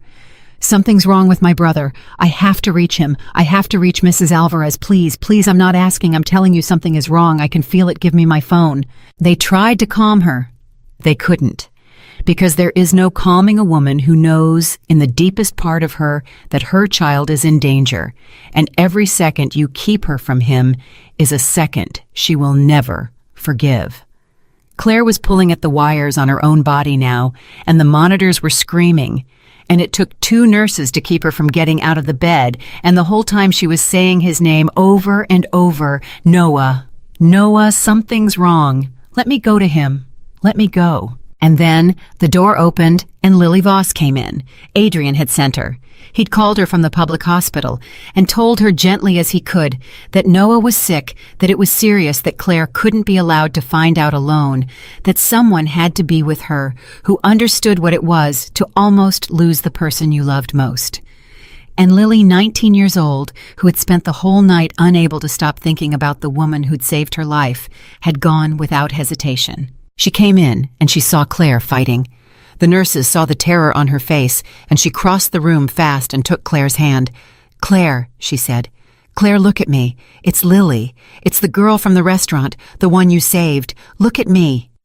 Claire's wild eyes found her. "My brother—" "I know," Lily said, and her own eyes were already filling. "I know. Noah's sick. He had a bad night.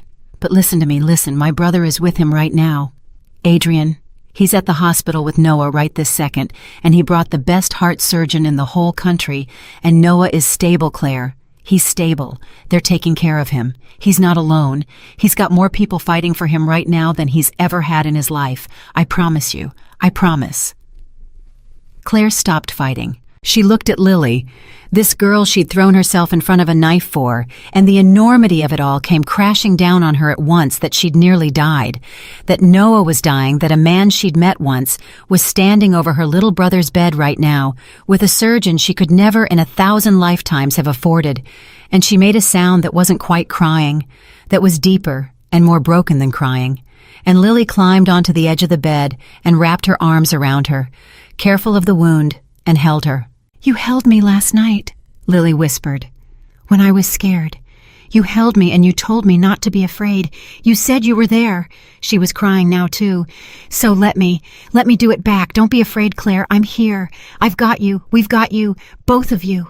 And Claire Bennett, who had spent 8 years being the one who held everyone else, who had never once let herself be held, who had smiled through terror, so a little boy wouldn't see her fear, finally let herself be caught by someone else, and she wept in the arms of a 19-year-old girl, while across the city a criminal she'd refused to take money from stood guard over her brother's failing heart. Noah went into surgery at 11 that morning. Dr. Halloran had arrived at 9, had taken one look at the boy and the scans and said what everyone was afraid of, which was that they couldn't wait, that the heart wouldn't survive another episode, that it had to be now. And so the surgery that Claire had spent 2 years begging for, the surgery, the banks had said no to the surgery that had been scheduled for weeks away, happened that same morning in a public hospital, transformed by a rich man's money into something that for one day worked the way medicine was supposed to work for everyone. Adrian did not leave. Maya brought him coffee he didn't drink.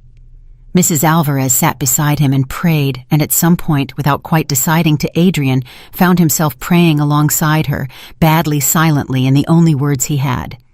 He'd arranged for Claire to be brought over the moment she was stable enough to move, and by early afternoon she was there in a wheelchair, pale and stitched, and refusing every instruction to rest, sitting beside Adrian, outside an operating room, the two of them keeping vigil over the same small heart. They didn't talk much. There wasn't much to say. But at one point Claire looked at him. This man she'd refused. This man who'd chased her brother's failing heart across the city with the best surgeon in the country. And she said quietly, "You didn't have to come." "Yes, I did," Adrian said. "Why?" And Adrian, who had given her a whole speech about debt the night before, found that he had a simpler answer now. "Because last night you asked me what the price was," he said, "for helping Noah. You were so sure there was a catch. And I keep thinking about that, about a person who's so used to the world taking from her that she can't even understand a gift." He looked at the operating room doors. "I don't want your brother to grow up like that. I don't want him to grow up thinking the world only takes. So I came. So that the first thing that happens to him when he wakes up is that a total stranger fought like hell to save him and wanted nothing back. Maybe if that's the first thing he learns, he grows up different than both of us." Claire didn't answer, but after a moment she reached over and put her hand on top of his, the way you'd comfort anyone, the way she'd comforted 1,000 frightened people in her life, and the two of them sat there in silence, a waitress and a criminal waiting on a heart. The surgery took 6 hours. At just past 5 in the afternoon, the doors opened, and Dr. Halloran came out still in his cap, pulling down his mask and his face. His tired, careful, professional face broke into a smile. "He did beautifully," the surgeon said. "The defect's repaired. His heart is strong. He's going to have a real recovery, a real childhood, a real life. He's going to run around and be a normal kid and give you gray hair for the next 50 years. He looked at Claire at the wheelchair, at the stitches, having been told the whole story on the way in. "He's going to grow up. You did it. You kept him alive long enough to get here. You did that." Claire put both hands over her mouth, and then she folded forward in the wheelchair and sobbed deep, racking, full-bodied sobs, the sound of 2 years of terror finally being allowed to leave her body, and Mrs. Alvarez was holding her from one side and Lily from the other, and Maya had turned away to wipe her own eyes, and Adrian Voss stood a little apart from all of it, watching a family that wasn't his, celebrate a life he'd helped save, and feeling something in his chest he had no word for, because he'd never felt it before. It wasn't the feeling of buying something. He knew that feeling. This wasn't it. It was the feeling of having done something that mattered and having it stay clean. The thing Claire had refused to sell. The thing he'd spent 20 years too afraid to feel. Noah woke up 2 hours later, groggy and small and confused, and the first face he saw was his sister's wheeled up beside his bed, and he croaked out, "Claire!" in a voice like sandpaper, and Claire took his little hand and pressed it to her face and said, "I'm here, baby. I'm right here. You're okay. You're all fixed up. I'm here." And Noah, 8 years old, not understanding any of it, seeing only that his sister was crying, did the thing that broke every heart in that room. He reached up with his other hand and patted her face and said, "Don't cry, Claire. Don't be afraid. I'm here." The exact words she'd said to Lily, the exact words she'd said to him 1,000 times on his bad nights. He'd learned them from her. He'd given them back to her. And Adrian Voss, standing in the doorway of a hospital room in a coat worth more than everything that little boy owned, had to leave the room because the most dangerous man in the city could not let anyone see him cry, and he was about to, and he barely made it into the hallway before it happened. Maya found him there a few minutes later, his back against the wall, his face wet, and she didn't say anything about it. She just stood beside him. "The accounting you asked for," she said quietly after a while. "The list. Every deal like the block by the water. I started pulling it together." She hesitated. "Adrian, it's long. It's really long. 20 years. There are a lot of names on it. A lot of families. If you do what you said, if you try to make it right with every single one of them, it's going to take the rest of your life. And it's going to cost you almost everything. The empire won't survive it. You understand that. You start paying these debts, really paying them, and you won't be Adrian Voss anymore. Not the way anyone knows him. Adrian wiped his face and looked back through the doorway where a little boy who'd nearly died that morning was patting his sister's cheek and telling her not to be afraid. "Good," Adrian said. "Good. I don't want to be Adrian Voss anymore," he said. "Not the way anyone knows him. That man made Marcus Reed. That man made 100 Marcus Reeds. That man walked past that boy's whole life without ever once seeing it." He straightened up off the wall. "I'd rather spend the rest of my life paying debts than spend one more day being the thing that made them. Start the list, all of it, every name. We're going to find every single family, Maya, and we're going to do for them what we did for Noah today, one at a time for as long as it takes." Maya looked at him for a long moment, and then slowly she nodded, and Adrian understood that she was with him, that she'd follow him out of the empire the same way she'd followed him into it, and that was its own kind of gift he hadn't earned either. But there was one more thing, one thing he hadn't told anyone, one thing that had been sitting in his chest since the basement, since Marcus Reed had laughed at him and said, "You really don't know." Because the block by the water hadn't been the first.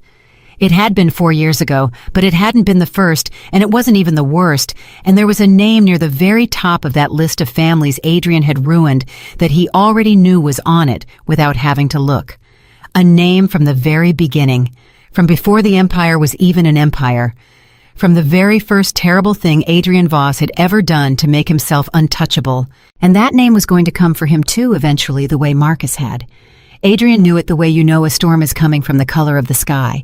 Somewhere out there was the first family he'd destroyed, the one that had made him what he was, and someday someone from it was going to walk back into his life.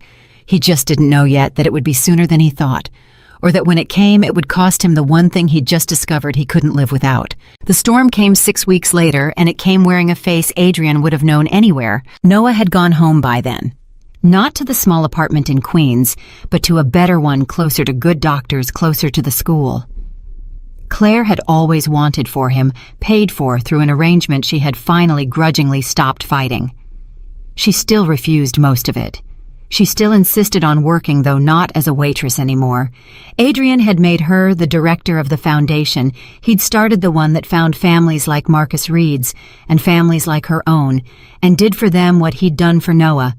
She'd taken that job not as charity, but as a fight, because Claire Bennett had never in her life known how to do anything except fight for people, and now she had a whole city full of them to fight for. 6 weeks of watching Noah get stronger. 6 weeks of watching a little boy who'd spent his whole life sick learn what it felt like to run without his heart betraying him.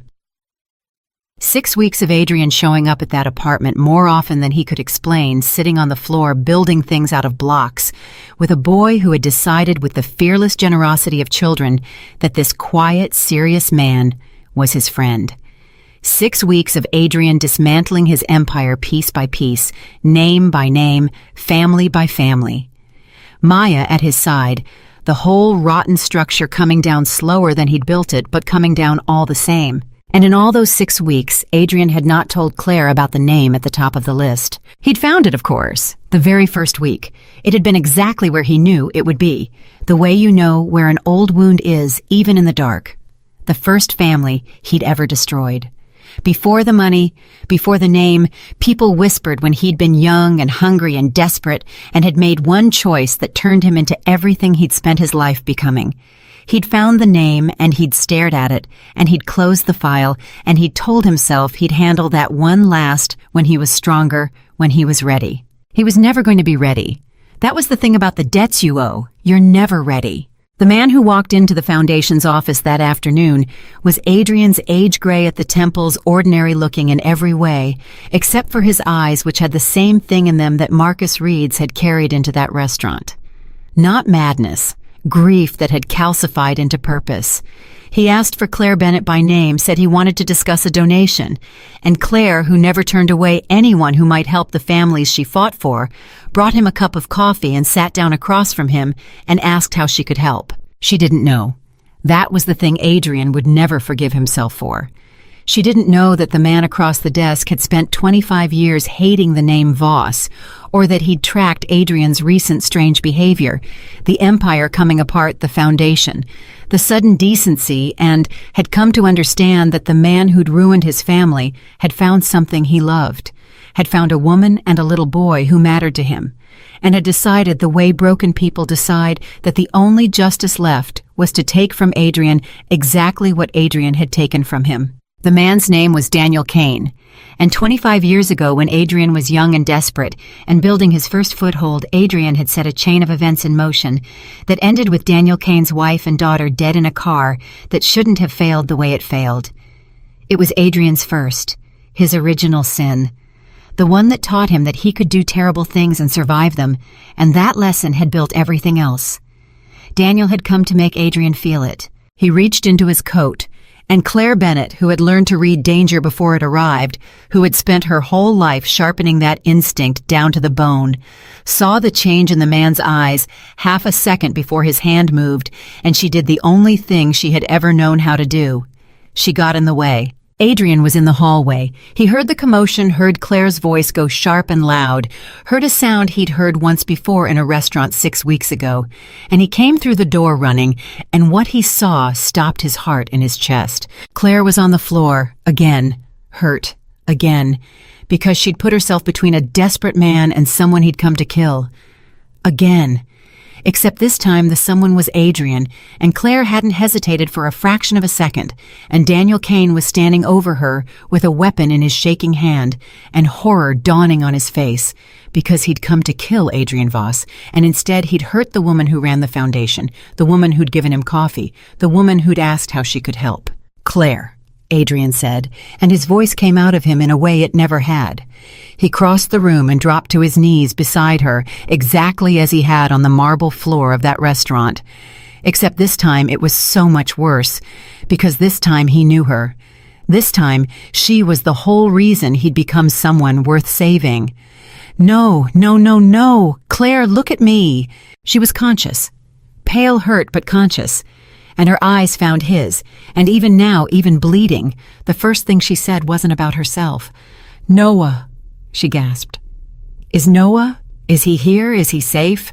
"Noah's at school. He's safe. He's fine," Adrian said. "Stay with me. Don't you dare, Maya. Maya, get an ambulance." He pressed his hands to the wound the way he'd watched Maya's people do 6 weeks ago, and he looked up at Daniel Kane standing frozen above them, and the two men stared at each other, and Adrian saw the exact moment Daniel recognized what he'd done. "She got in the way," Daniel whispered.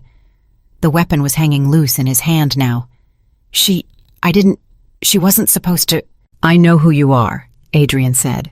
His hands were red with Claire's blood, and his voice was terrible and quiet. "Daniel Kane, your wife, your daughter. 25 years ago. I know. I found your name 6 weeks ago, and I was too much of a coward to come to you first. This is my fault. All of it. Hers too. You came for me, and you're right to. But her—" His voice cracked. "She never did anything. She's the best person either of us will ever meet, and she just took what you meant for me because that's who she is. So you look at her.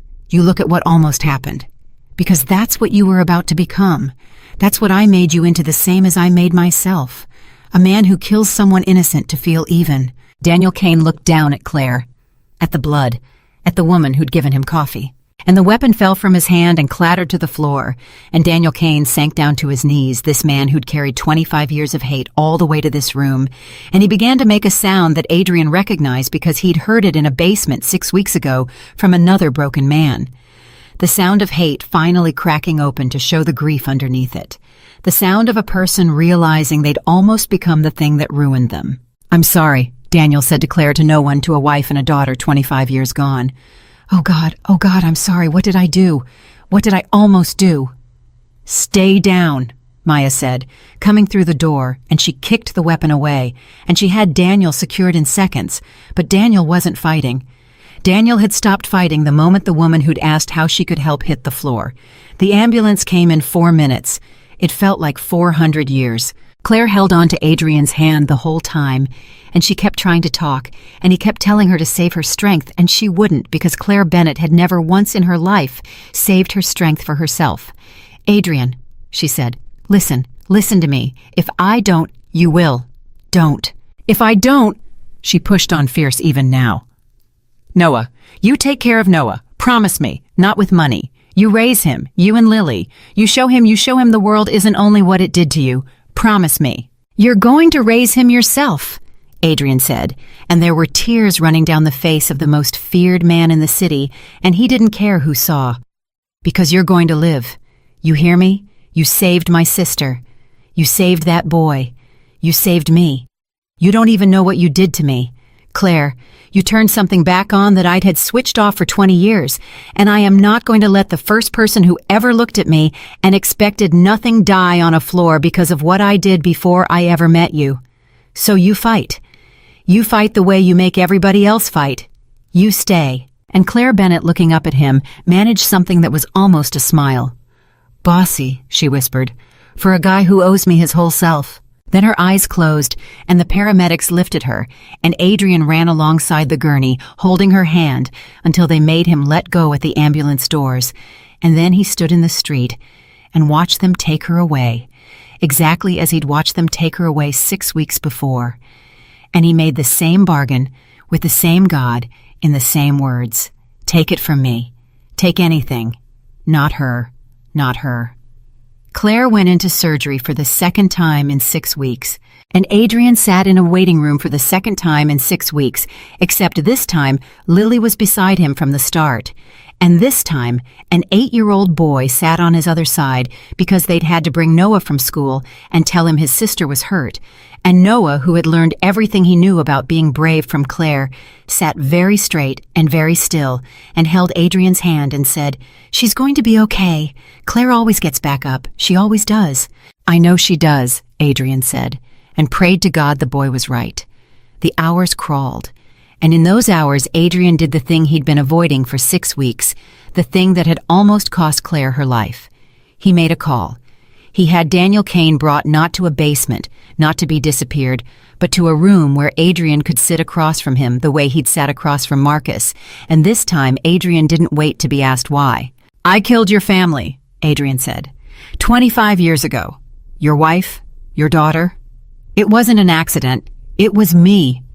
I was young, and I was desperate, and I did something unforgivable, and I've spent 25 years pretending I didn't. You've spent 25 years knowing. So there's no lie left between us. I did it. It's true. And nothing I do now undoes it." Daniel Kane, cuffed, hollow-eyed, stared at the man he'd hated for a quarter century. "Why are you telling me this?" Daniel said. "You could bury it. You could bury me. That's what you do." "That's what I did," Adrian said. "It's not what I do anymore. 6 weeks ago, a woman took a knife for my sister and asked for nothing, and it broke something open in me that had been closed my whole adult life. And I started trying to find every person I'd ever hurt and make it right, and you were at the top of the list, and I was too much of a coward to come to you first. And because I was a coward, you walked into that office today, and that same woman took a bullet meant for me." Adrian's jaw was tight. "So this is me finally not being a coward. It's 25 years too late, and it's worth nothing to your wife, and it's worth nothing to your daughter. But it's the truth, and you've earned the truth, and I'm done letting you carry a lie so I don't have to feel it." Daniel was quiet for a long time. "What happens to me now?" he finally said. "You'll be arrested," Adrian said. "For today. What you did today is real, and there's no making it disappear, and I wouldn't if I could. You'll go to prison." He paused. "But you're going to be alive to do it. And there's going to be a defense fund, and there's going to be money for you when you come out, the same as there is for Marcus Reed, the same as there is for every family on my list. Not to buy your silence. Tell the world what I did to your wife and daughter. I hope you do. It's true, and it should be known, and I'll confirm every word of it. But you're not going to come out into nothing, because your family came out into nothing, and I did that, and it stops now." Daniel Kane put his cuffed hands over his face, and for the second time in 6 weeks, Adrian sat in a room and watched a man he'd broken finally set down the weight of hating him.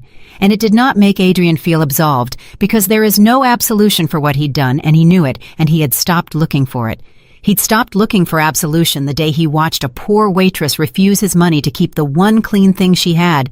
He was just trying now one impossible debt at a time to leave the world a little less broken than the way he'd found it. That was all. That was the whole of it. That was enough. At 9 that night, the surgeon came out, and Adrian and Lily and a little boy named Noah, who believed with his whole repaired heart that his sister always got back up, rose to their feet. "She's going to be okay," the surgeon said. Noah cheered, actually cheered an 8-year-old's whoop of pure joy, and threw his arms around Adrian's waist, and Adrian caught him and held him. This child who'd nearly died and lived, whose sister had nearly died twice and lived, and Adrian Voss held on to that little boy and let himself for one moment simply be grateful, without deserving it, without paying for it, without a price. Claire recovered slower this time, but she recovered. And when she was strong enough, Adrian sat beside her bed, the way he had the first night lower than her, looking up, and he told her everything. About Daniel Kane, about the wife and the daughter 25 years ago, about the name at the top of the list that he'd been too much of a coward to face, and how that cowardice had nearly gotten her killed. He told her the worst thing he'd ever done, the thing that had made him a monster, and he did it because he'd learned from her that the only clean thing a person can offer is the truth offered freely, with nothing asked in return. Claire listened to all of it, and when he was done, when he'd laid out the whole ugly sum of what he was, he waited for the thing he'd always waited for, which was for the other person to finally see him clearly and turn away. She didn't turn away. "That was 25 years ago," Claire said quietly. "And you've spent 6 weeks becoming someone who would never do it. I've watched you. I've watched you sit on the floor with my brother. I've watched you find families nobody else would help. I've watched you tell the truth when a lie would have been easier and safer, over and over." She reached out and took his hand. "The man who killed Daniel Kane's family is real. I won't pretend he's not. But he's not the man holding my hand right now. You became someone else. People can do that. It's the hardest thing in the world, and almost nobody does it but you did. I'm not going to punish the person you became for what the person you were did. That's not justice. That's just cruelty with a nicer name." Adrian couldn't speak. "But Adrian," Claire said, and her voice got firmer, "Noah cannot grow up around that other man's world, the empire, the fear, whatever's left of it. I let you help us, and I'm grateful, more grateful than I know how to say. But I will not raise my brother in a world where people walk into offices with weapons because of who you used to be, so you finish it. All of it. Every last piece of what you built. You come all the way out, or Noah and I love you from a distance, but we don't live inside it. Those are the only 2 ways this goes." And Adrian Voss, who had spent his whole life being told what people wanted from him, and never once being told the truth, looked at the one person who had only ever told him the truth, and he made the easiest hard decision of his life. "It's already almost gone," he said. "Give me a year. It'll all be gone. Every piece. And whatever's left, I'll pour into the foundation, into the families, into the boy. There won't be an empire for anyone to come after. There'll just be me. A man who used to be Adrian Voss, spending the rest of his life trying to be worth what you did for me on a restaurant floor." He held her hand tighter. "I can't promise you I'll ever be a good man, Claire. I've done too much. But I can promise you I'll spend every day trying, and I can promise you your brother will never know the man I was, only the one I'm becoming." Claire smiled at him, then fully the first real smile he'd seen on her face in all these weeks. "That's enough," she said. "That's all anybody can promise. That's enough." He kept the promise. It took a year, and it cost him almost everything, exactly as Maya had warned, and Adrian gave it up piece by piece without a single regret, because every piece he set down made him lighter, and every family the foundation found and helped made the ledger a little less impossible. And though he knew he could never balance it, never come close, he had stopped needing to. He'd learned that from Claire, too. You don't help people to balance a ledger. You help them because they need help. That was the whole of it. That was the only reason there had ever been. A year later, on a clear afternoon, they all stood together in Central Park. Noah was 10 now, and he was running. Just running for no reason, the way healthy children run, with a heart that would carry him all the way into old age, laughing at something Lily had said, his sneakers slapping the path. Claire watched him run with an expression on her face that Adrian had come to live for, the expression of a woman who had spent 8 years terrified and was finally at long last not afraid. Maya was there. Mrs. Alvarez was there. Even Marcus Reed was there, out on parole, working for the foundation now, finding other broken people before their grief turned into something that walked into a restaurant with a blade. He and Adrian didn't talk much. They didn't need to. Some debts you don't pay with words. And Adrian Voss stood beside Claire Bennett and watched a little boy run through the sunlight, and he understood finally and completely the thing she'd been trying to teach him since the night she whispered 4 words to a frightened girl on a marble floor. He'd spent his whole life believing power was the ability to make people afraid, to take, to destroy, to be untouchable. He'd built an empire on it, and it had made him the most feared man in the city, and it had nearly gotten his sister killed, and it had produced 100 broken men who dreamed of doing to him what he'd done to them. And a waitress with holes in her shoes had shown him what power actually was. Power was a woman with nothing left to give who gave everything anyway. Power was refusing a fortune because your integrity was worth more than your comfort. Power was holding a frightened stranger and saying, "Don't be afraid, I'm here." Power was the strength to destroy someone and the choice not to. Power was becoming at 41 years old with a monstrous history and no right to expect it someone new. The person with the least power in that restaurant had turned out to carry the most. She always had. She just hadn't known it because nobody had ever told her, because the world had spent her whole life telling her she was invisible. She wasn't invisible anymore. Claire looked over at him and saw something on his face and asked, "What are you thinking?" Adrian watched Noah run into Lily's arms, the two of them collapsing into the grass, laughing, a boy who'd nearly died 3 times, and lived a girl who'd nearly died, and lived in a park full of ordinary afternoon light. "I'm thinking you saved my life," Adrian said. "That night in the restaurant. Everyone thinks you saved Lily's, and you did, but you saved mine too. You just did it slower." Claire was quiet a moment. Then she reached over and took his hand the way she'd taken it outside an operating room a year and a half ago, the way she took the hand of anyone who needed comforting, because that was simply who she was and had always been. "You're safe now, too," she said softly, the same words. The ones she'd said to him at the very end the first time when she'd barely known him. And this time, for the first time in his entire life, Adrian Voss believed it completely. Because he had finally learned the truth that Claire Bennett had known all along, the truth she'd carried in her worn-out shoes, and her tired hands, and her stubborn, unbreakable, unbuyable heart. A person's worth is never measured by their money, their status, or how many people fear them. It is measured by one thing only: the thing you give when no one is watching, and no one expects anything back, and there is nothing at all to gain. Claire had given that freely to a stranger on the worst night of her life, and it had rippled outward and saved a sister, saved a brother, saved a killer from becoming a murderer, and saved the soul of the most dangerous man in the city. One act of kindness from one ordinary person changed everything. It always does. Part 6. 3 years after the afternoon in Central Park, the foundation had a name that people said out loud with respect instead of fear.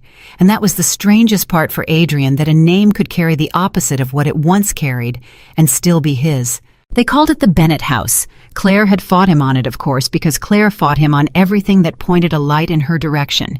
She'd wanted it named after nobody, or after all the families, or after Noah's surgeon, or after literally any human being other than herself. But Adrian had won that one, the only argument he ever truly won against her, and he'd won it with a single sentence. "It started the night you got in the way," he'd said. "So it carries your name. That's not a debt, Claire. That's just the truth, and you taught me to tell the truth."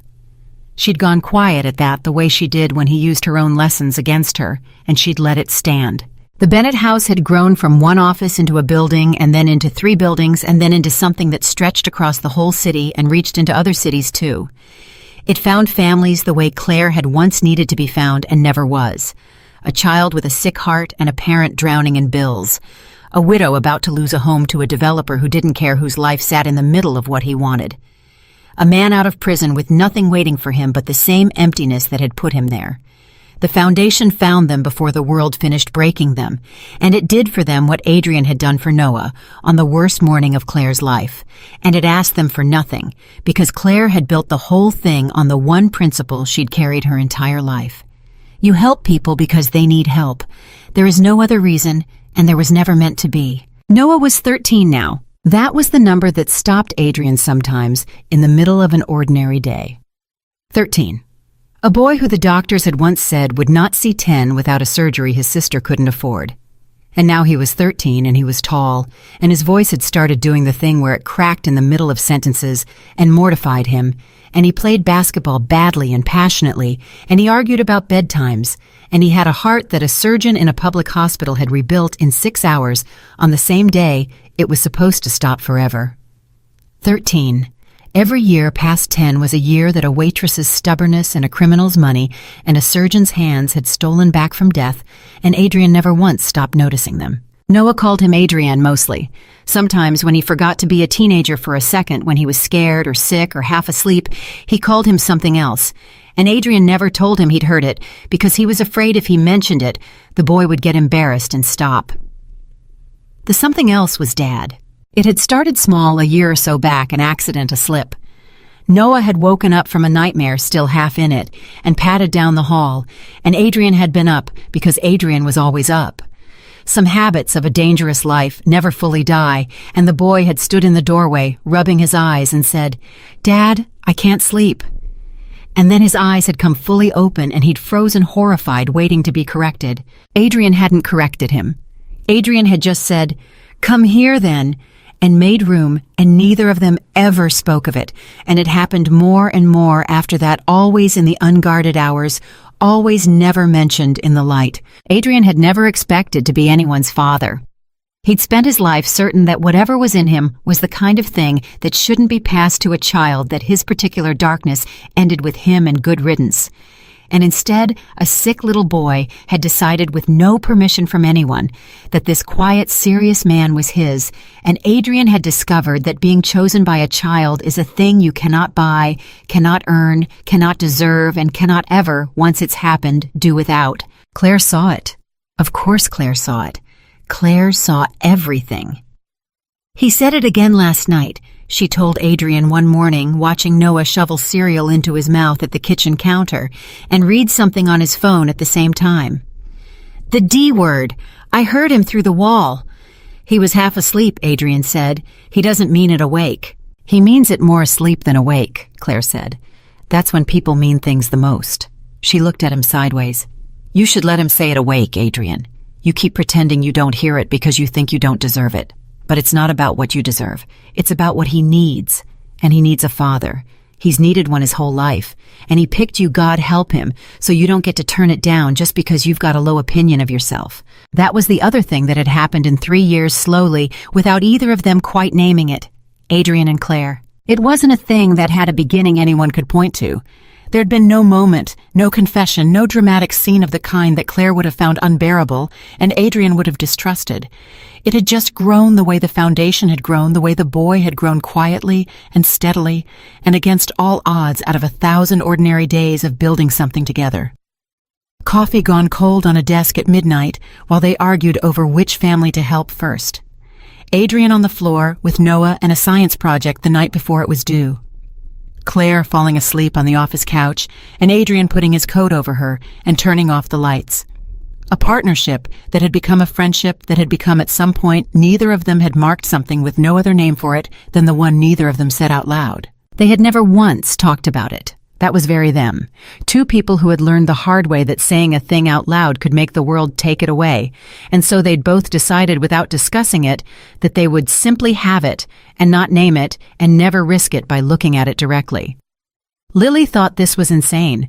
Lily said so loudly and often, "You two are the most emotionally repressed people I have ever met in my life," Lily announced one evening, 22 now, and finished with college and running the medical side of the foundation with a fierceness that surprised everyone except Adrian, who had always known his sister was stronger than the world had let her be.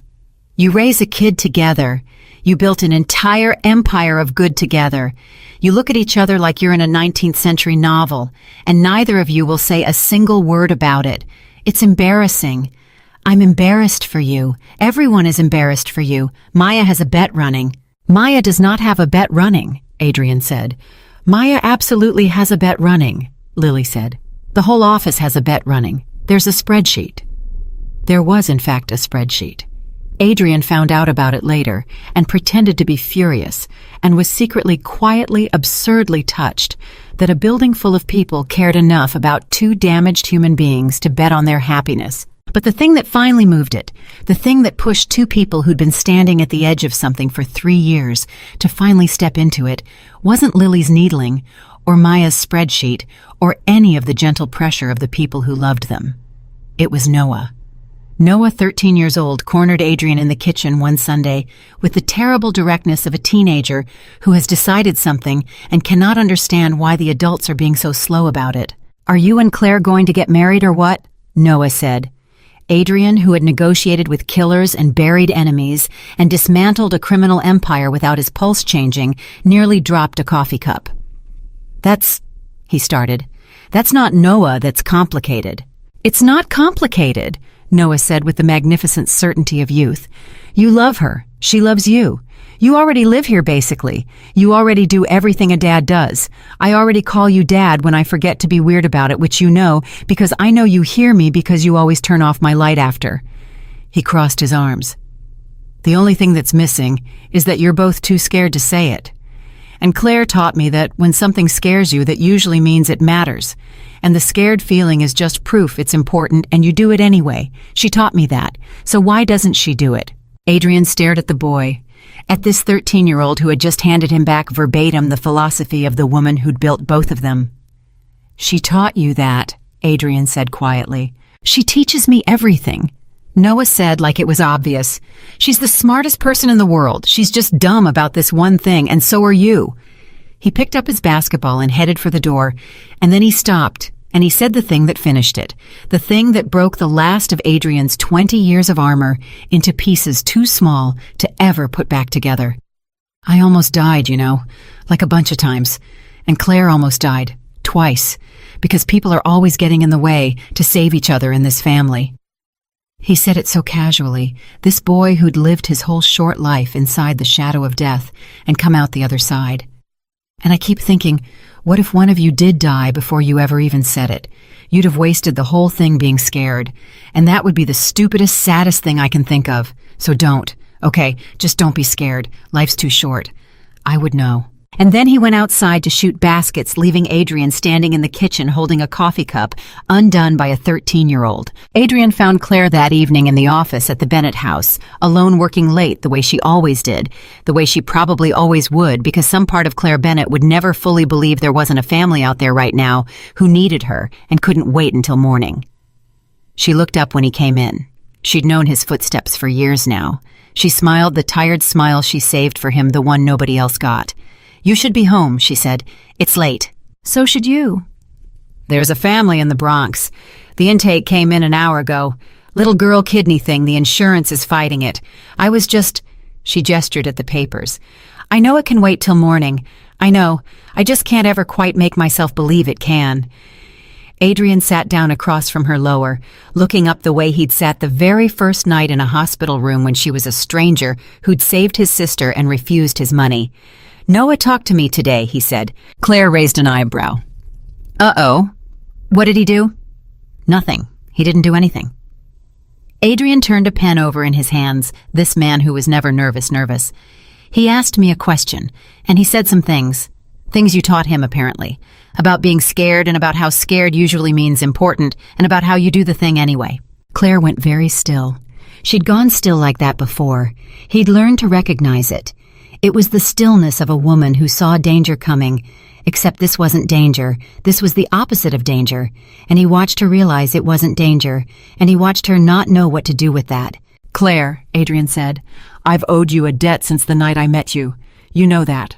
I've spent 5 years trying to pay it, and I'll spend the rest of my life trying, and I'll never get close, and I've made my peace with that.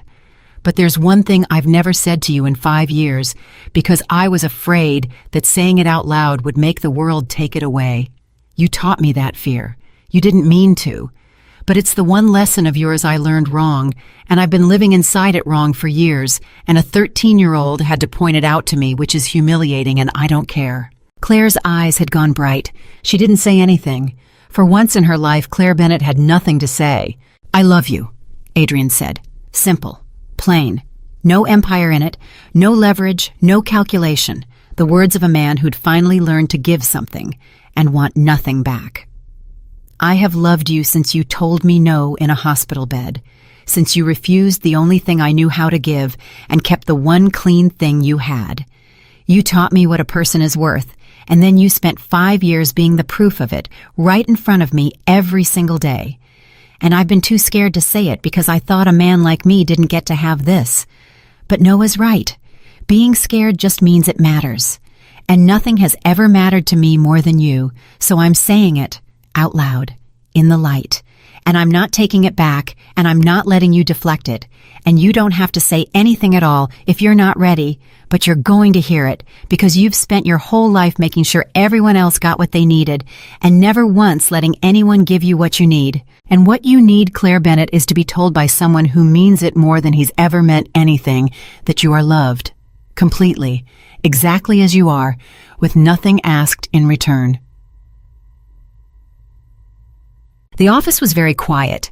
Claire Bennett, who had held a frightened stranger on a marble floor, who had run toward 2 different weapons in 5 years, who had raised a dying child into a healthy boy through sheer refusal to give up, who had never once in her adult life allowed herself to be caught by anyone, Claire put her face in her hands and cried. And Adrian came around the desk and knelt down in front of her, and he took her hands away from her face gently, the way she'd taken a photograph from his fingers once, and he held them and he waited. "I'm not good at this," Claire whispered. "You know I'm not good at this.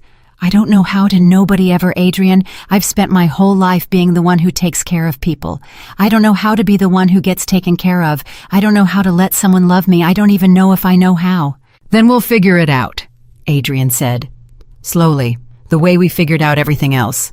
I'm a very patient man, Claire. I built an empire. I can wait for you to learn how to be loved for as long as it takes." "That's the thing, though," Claire said, and now she was almost laughing through the tears, that broken, exhausted, relieved laugh he'd first heard when a surgeon told her Noah would live. "It's not going to take long. That's what scares me. Because I already love you. I've loved you for years. I just did the same thing you did. I decided I didn't get to have it. I decided people like me don't get the fairy tale. We just build the fairy tale for other people and go home alone and call it enough." She squeezed his hands. "But I don't want to go home alone anymore, Adrian. I'm so tired of being brave by myself. I've been brave by myself my whole life. I want to be brave with someone." "You already are," Adrian said. "You have been for 5 years. We just never said it." "Then say it again," Claire whispered. "The thing you said. Say it one more time so I know it's real." "I love you," Adrian said. "Completely. Exactly as you are, with nothing asked in return." And Claire Bennett at last let herself be caught. They were married in the spring in Central Park, in the same green place where they'd once watched a healthy boy run through the sunlight. It was small. Claire wouldn't have anything else, and Adrian, who could have bought a cathedral, wanted exactly what she wanted, which was the smallest number of the most important people standing in the open air. Lily was there, of course, weeping openly and happily, and telling anyone who'd listen that she'd called it years ago, that the spreadsheet had proven her right, that emotionally repressed people could in fact eventually get their act together if you gave them half a decade and a persistent teenager. Maya was there, and Maya, who never cried, and pretended it was allergies, and everyone let her. Mrs. Alvarez was there older now, moving slower, but their having prayed this family into existence one desperate night at a time. Dr. Halloran was there, the surgeon, whose hands had made the whole thing possible, invited, because Claire never forgot a debt any more than Adrian did. And Marcus Reed was there. That was the one that made people look twice the guest at the edge of the gathering, the man who had once walked into a restaurant to commit a murder and had instead become one of the Foundation's most relentless workers, finding broken people before their grief calcified, doing the exact opposite of the thing he'd once done. He and Adrian still didn't talk much, but Marcus had come in a suit that didn't quite fit, and when Adrian had seen him arrive, the two men had looked at each other across the grass, and something had passed between them that no words could have carried. Two men who had ruined and been ruined, standing in the sunlight at a wedding alive, changed, forgiven in the only way that mattered, which was not by each other, but by their own refusal to remain the things they'd been. And Noah walked Claire down the aisle. He'd insisted on it. 13 years old in his first real suit, so proud he could barely contain it. This boy who'd spent his whole life being walked places by his sister, who'd been carried and protected and fought for by her since before he could remember. He got to give her away. He got to be the one who delivered her finally into a life where someone else would carry some of the weight she'd carried alone for so long. And when they reached the front before he handed her to Adrian, Noah did something no one had planned. He stopped. He turned to his sister. And in front of everyone, this teenager who was normally too cool for any of it, he said the thing that made the entire gathering dissolve. "You always told me not to be afraid," Noah said, his voice cracking, and not from puberty this time. "My whole life. Every time I was sick, every time I was scared, every time I thought my heart was going to quit, you'd hold my hand and you'd say, 'Don't be afraid, I'm here.'" He looked at Claire, his sister, his whole world, the woman who'd become his mother in every way that counted. "So I want to say it back, just once, for all the times." He took her hands. "Don't be afraid, Claire. I'm here. And now Adrian's here, and Lily and Maya and everybody. You don't have to hold everyone up by yourself anymore. We've got you now. So don't be afraid. Okay, we're all here." Claire couldn't speak. She just pulled her little brother, who wasn't little anymore, who was nearly as tall as she was, who was alive, into her arms, and held him the way she'd held him on 1,000 frightening nights. Except this time, she was the one shaking, and he was the one steady, and the whole circle of people who loved them stood in the spring sunlight and wept. Then Noah put his sister's hand in Adrian's, and stepped back and grinned and said, "Okay, now you can do the rest of it." And everyone laughed through their tears, and the ceremony went on. They didn't say traditional vows. Neither of them was traditional about anything. When it came time, Claire looked at Adrian and said the truest thing she knew. "The night I met you, I thought you were the most powerful man in the room," she said. "Everyone did, and I was wrong. You weren't the most powerful. You were the most afraid. You'd just built a wall around it so high nobody could see. And I spent 5 years watching you take that wall down brick by brick and become someone brave enough to be gentle, which is the hardest kind of brave there is." She held his hands. "I don't care what you did before I knew you. I've told you that. I care what you've done every day since. And what you've done every day since is choose to be good when being cruel would have been easier over and over for 5 years, when nobody was making you, when nobody would have stopped you, when there was nothing in it for you at all. That's the only measure of a person that's ever mattered to me. What you give when nobody's watching and nothing's owed. And you've given more than any man I've ever known. So yes, yes to all of it. Yes to the rest of our lives." And Adrian, who had once believed everything in the world had a price, looked at the one thing he'd found that couldn't be bought and made his vow. "I spent 20 years taking," he said. "I took from everyone. I took whatever I wanted, and I told myself it was strength. And then a waitress with holes in her shoes refused to let me give her anything because she understood something I'd never learned, which is that the only things worth having are the ones you can't put a price on." He looked at her, this woman who'd changed everything standing in the sun. "You saved my sister's life. You saved Noah's. You saved that broken man standing at the back of this crowd from becoming a murderer And you saved a man named Daniel Kane the same way, and you saved 100 families you'll never even meet through the work you built. But the life you saved that I can never repay is mine. You reached into a dead man's chest, and you turned the heart back on. And I have spent every day since trying to be worth it, and I'll spend every day left trying to be worth it, and I know I never fully will, and I've made my peace with that too. And he raised her hands and pressed them to his chest over the heart she'd restarted. So this is my vow. I will spend the rest of my life giving the way you taught me, without asking, without a price, to you, to Noah, to every family that walks through the door of a house that carries your name. And I will never, as long as I live, let you be brave by yourself again. You'll be brave with me now. That's the whole promise. That's everything I have. It's yours. The city they'd both been broken by went on around them the way cities do, indifferent and enormous and full of 10 million other stories. But in one green corner of it on one spring afternoon, a waitress and the man they used to whisper about stood in the sunlight and promised each other the rest of their lives, surrounded by the living proof of what one act of unbought kindness could do when you let it ripple outward and never once tried to charge for it. Years later, when Noah was grown, when he was a doctor himself, a cardiac surgeon, because of course he was, because how could he have become anything else?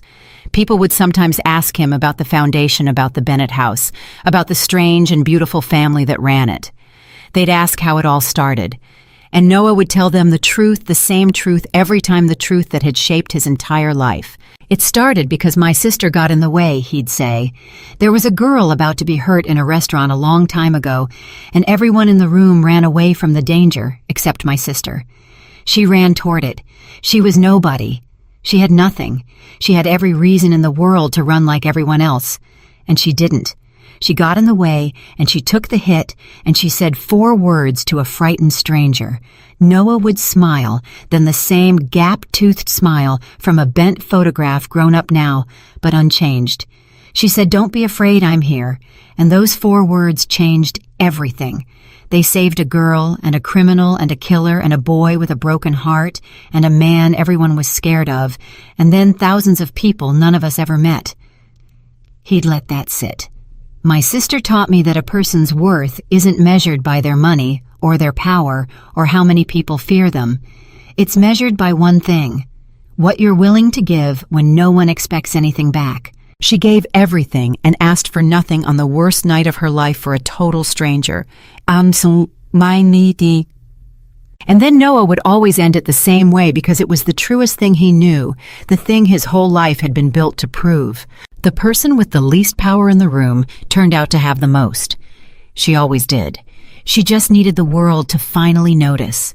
And when it did, when one feared and broken man finally noticed, it didn't just change her life, it changed his. And it changed mine.